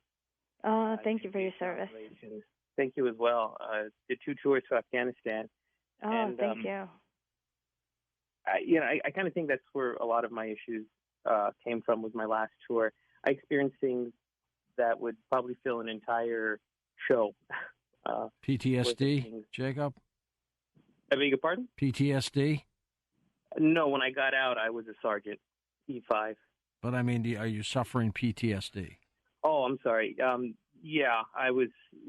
There's so many things wrong with me that I've been trying to fix, and I'm having issues with the VA, but that's another story. I think that's where a lot of my relationship issues come from as well. But my last tour, I experienced things that I can't explain. I've seen things that I would sound crazy talking about. But my question tonight is, ever since then, I can't seem to get ahead in life, and it's just been one bad event after another. Setbacks, huh? I'm sorry? Setbacks. It's one thing after another. I can't see, and I've been out for almost 12 years now, 12, 13 years, and I can't get ahead. And I've contemplated things. Well, don't do that. It's tough sometimes, but is there a light at the end of the tunnel? Am I going to find a stable relationship, someone who's going to understand me? Am I going to find stable employment? I mean, my past is... Give him some hope, Catherine. Great. Come on. Yeah. So, Jacob, as you're talking, I keep seeing that there's a connection with dreams with you. It's as if you've had dreams that you remember, or you have vivid dreams. I want you to pay attention to your dreams. The way you're feeling where you can't move forward. I keep seeing symbolically you feel like you're stuck in the mud. And when you talk about going back to Afghanistan, it's a connection to service. And I do feel, just like I told the other caller, if you looked into past life, your position in the military and your work in the military gave you a lot of, there's like a mission there. And when you left the military, you feel like you lost that mission. So moving forward has become harder for you because symbolically you're tied to that mission. And it doesn't have to be your work in Afghanistan or your tours in Afghanistan or any of it. It's just this conceptual feeling of being on a mission. And I feel like that's why you feel like you're stuck in the mud. And that piece is, I feel like you're being shown stuff in your dreams, and I want you to start doing a dream journal, okay? And I understand the feeling of feeling like it's hard for you to see the future, but I feel like you're being shown signs, literally, in your dreams and in your everyday work. Walking around, getting out of bed for you might feel like work, okay? So then, say, okay, today I'm doing this, tomorrow I'm doing that. But what are the signs that you're seeing along the way? Because I feel very hopeful for you. So you have to start feeling that as well. I have terrible dreams. Honestly, all the time. I know, but you need to write them down, though. That's the piece of it. Because in the bad dreams, that's the part of PTSD. The dreams you need to sort out to that is related to combat or that is related to the relationships that you had in the military. But some of the other stuff is woven in. You need to break that out. Really seeing a therapist and doing dream work with a therapist would be really important for you. And, Jacob, would you check in with us from time to time, you promise? If I can get through. Yeah, you better. We expect you to call in weekly, all right? I appreciate it, George. Thank you. All right, my friend. Be well. We're going to come back with final calls in a moment. And we're going to come back and take final calls with Catherine Nadal in just a moment on Coast to Coast. On our next program, we'll be talking about the outrageous price of food for a couple hours, and then later on, the Zetas will be visiting our show from another planet. So make sure you're part of the show. And welcome back to Coast. George Norrie with you, Catherine Nadal with us. Catherine, you've got some great pictures of Harry Houdini in your book, and She Danced by the Light of the Moon. Yes. You know, it's interesting. A lot of people don't realize, but they're buried separately, Houdini and his wife. And I looked up where his wife is buried, and she's buried in the same cemetery as my parents in Valhalla, Gate of Heaven, which is it's probably 25 miles north of New York City. And so I went there, and it's an unmarked grave, but it's there. It is. Yeah, it's Definitely very is. interesting. Great There's picture. a whole story. There's a whole story about how they could not be buried together. So let's go to final calls. Elisa in Portland, Oregon. Welcome to the show. Hi, Elise. Thank you, George. Thank you. Hi, Catherine. I have two questions tonight. Okay. Okay, the first question is about maybe 100 times a day or more, I'm hearing my name being called by one of about maybe a half dozen different distinct but unrecognizable voices, and it seems urgent. I'd like to know if we can pick up on what the messages are they trying to say or want me to know. And where are the voices coming from? Where do you think? Mostly they come from the right ear. Right here. Catherine, what do you think? yeah, it's interesting. One further question to you is when you're hearing them, do you recognize the voice? Like, are you hearing one as a male voice and one as a female voice, or you're hearing them all sound the same? They're all male, but they're different, distinct voices, but they're not like, I say, a relative that I recognize, but there'll be like about 6 or 7 different male voices that I'll hear in, rotation. Yeah, I find that very interesting. And this has been happening to you just in the past year? About the past 3 years, I've been being harassed by this entity, and I'm wondering if it might have something to do with that, like how I could get free of it or get rid of it, what it is I need to do to be free of this. Yeah, well, the fact that you're saying they all sound slightly different, I would definitely recommend speaking to someone about that, because that doesn't sound like I hear voices because I'm, clairaudient, but I hear the voice in my own voice. But hearing different voices and different patterns and different sounds like you probably should speak to someone about that, because I've never really encountered anyone like that. So I don't know if that's happening differently than on a psychic level, because I don't think that's happening on a psychic level. I keep wanting to go back a year ago, because when I go to you energetically, you feel different a year ago.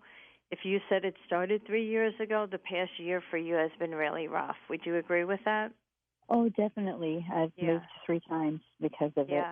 Yeah, I think there's a lot of stress around you, and I think sometimes stress causes things to just become enhanced. What's your second question for me?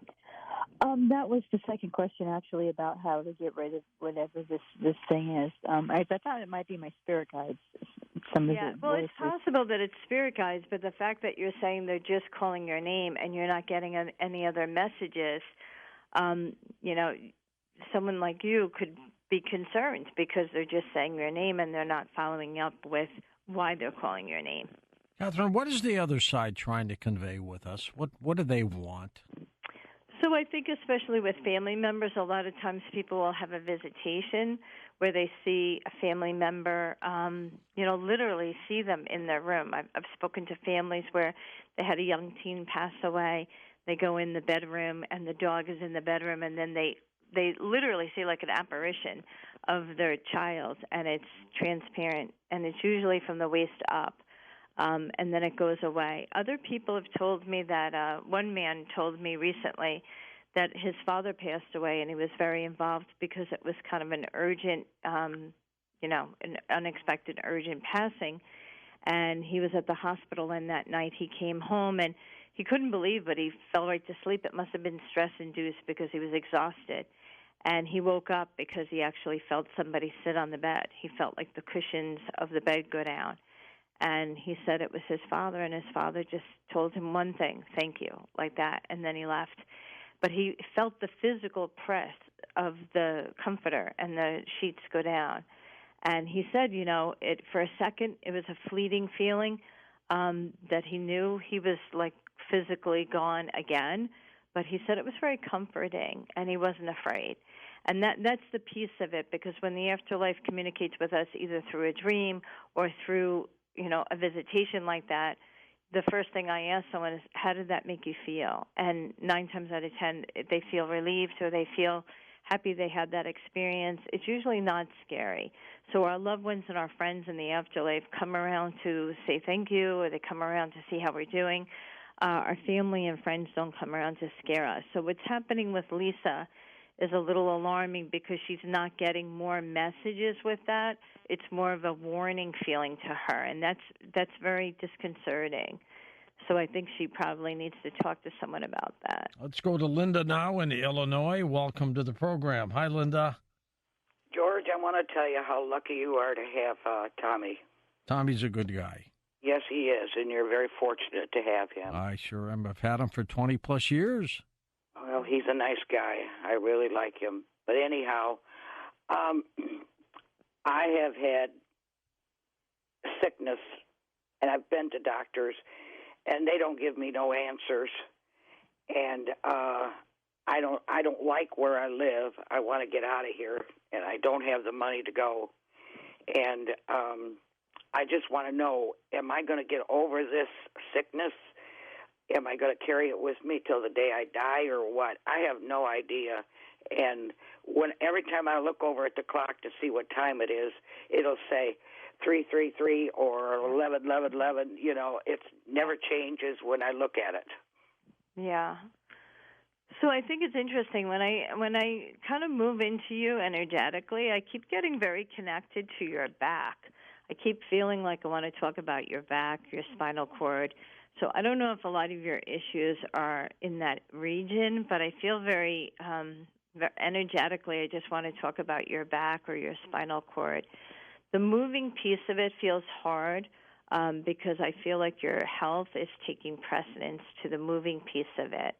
And I keep getting diabetes. So I don't know if there's diabetes in the family. Would you understand something like that? There's no diabetes in the family, no. Okay. Would you understand the back feeling that I keep getting? Yes, I had surgery, and the doctor messed up my back royally. Okay. There's something more that has to do with, like, either nutrition, because I keep seeing symbols for, like, diabetes.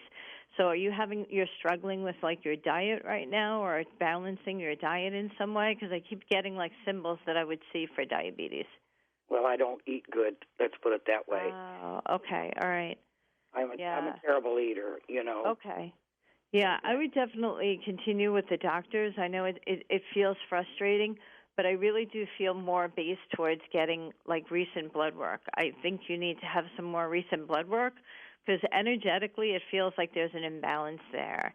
The moving, I think, is a second priority. I think your health really takes precedence right now. Has there ever been a situation, Catherine, where you've saved somebody's life by the advice you give? Yeah, it's interesting because when I worked in Salem, it's if anyone's never been to Salem at Halloween, it's the Halloween capital of the world. So when I worked with Christian Day, he would have all of us sitting in a long room, and we'd be at our table, and you couldn't hear. Literally, it would get so loud sometimes, couldn't hear. So I started to write my readings, and I would write my readings out, and I would give it to them, and I would try to explain it, but it was so loud. So they would see everything that I wrote on it and drew pictures and stuff. And literally people hung on to that piece of paper. And I had, over the time that I was there, I had at least probably 7 or 8 people come back to me with the same piece of paper. And it had the date on it. And they'd unfold it. And they'd say, look, you wrote this. And there was 2 people that I actually had mentioned that it was someone in their family and it was a medical thing. And I kept saying over and over again, on the piece of paper, check it out, check it out. And they came back to me. One of them was 2 years. She showed me the date on it. And the other one was the 1 year, but it had to do with medical. And I always tell people over and over again, I don't go heavy on medical because I am a nurse.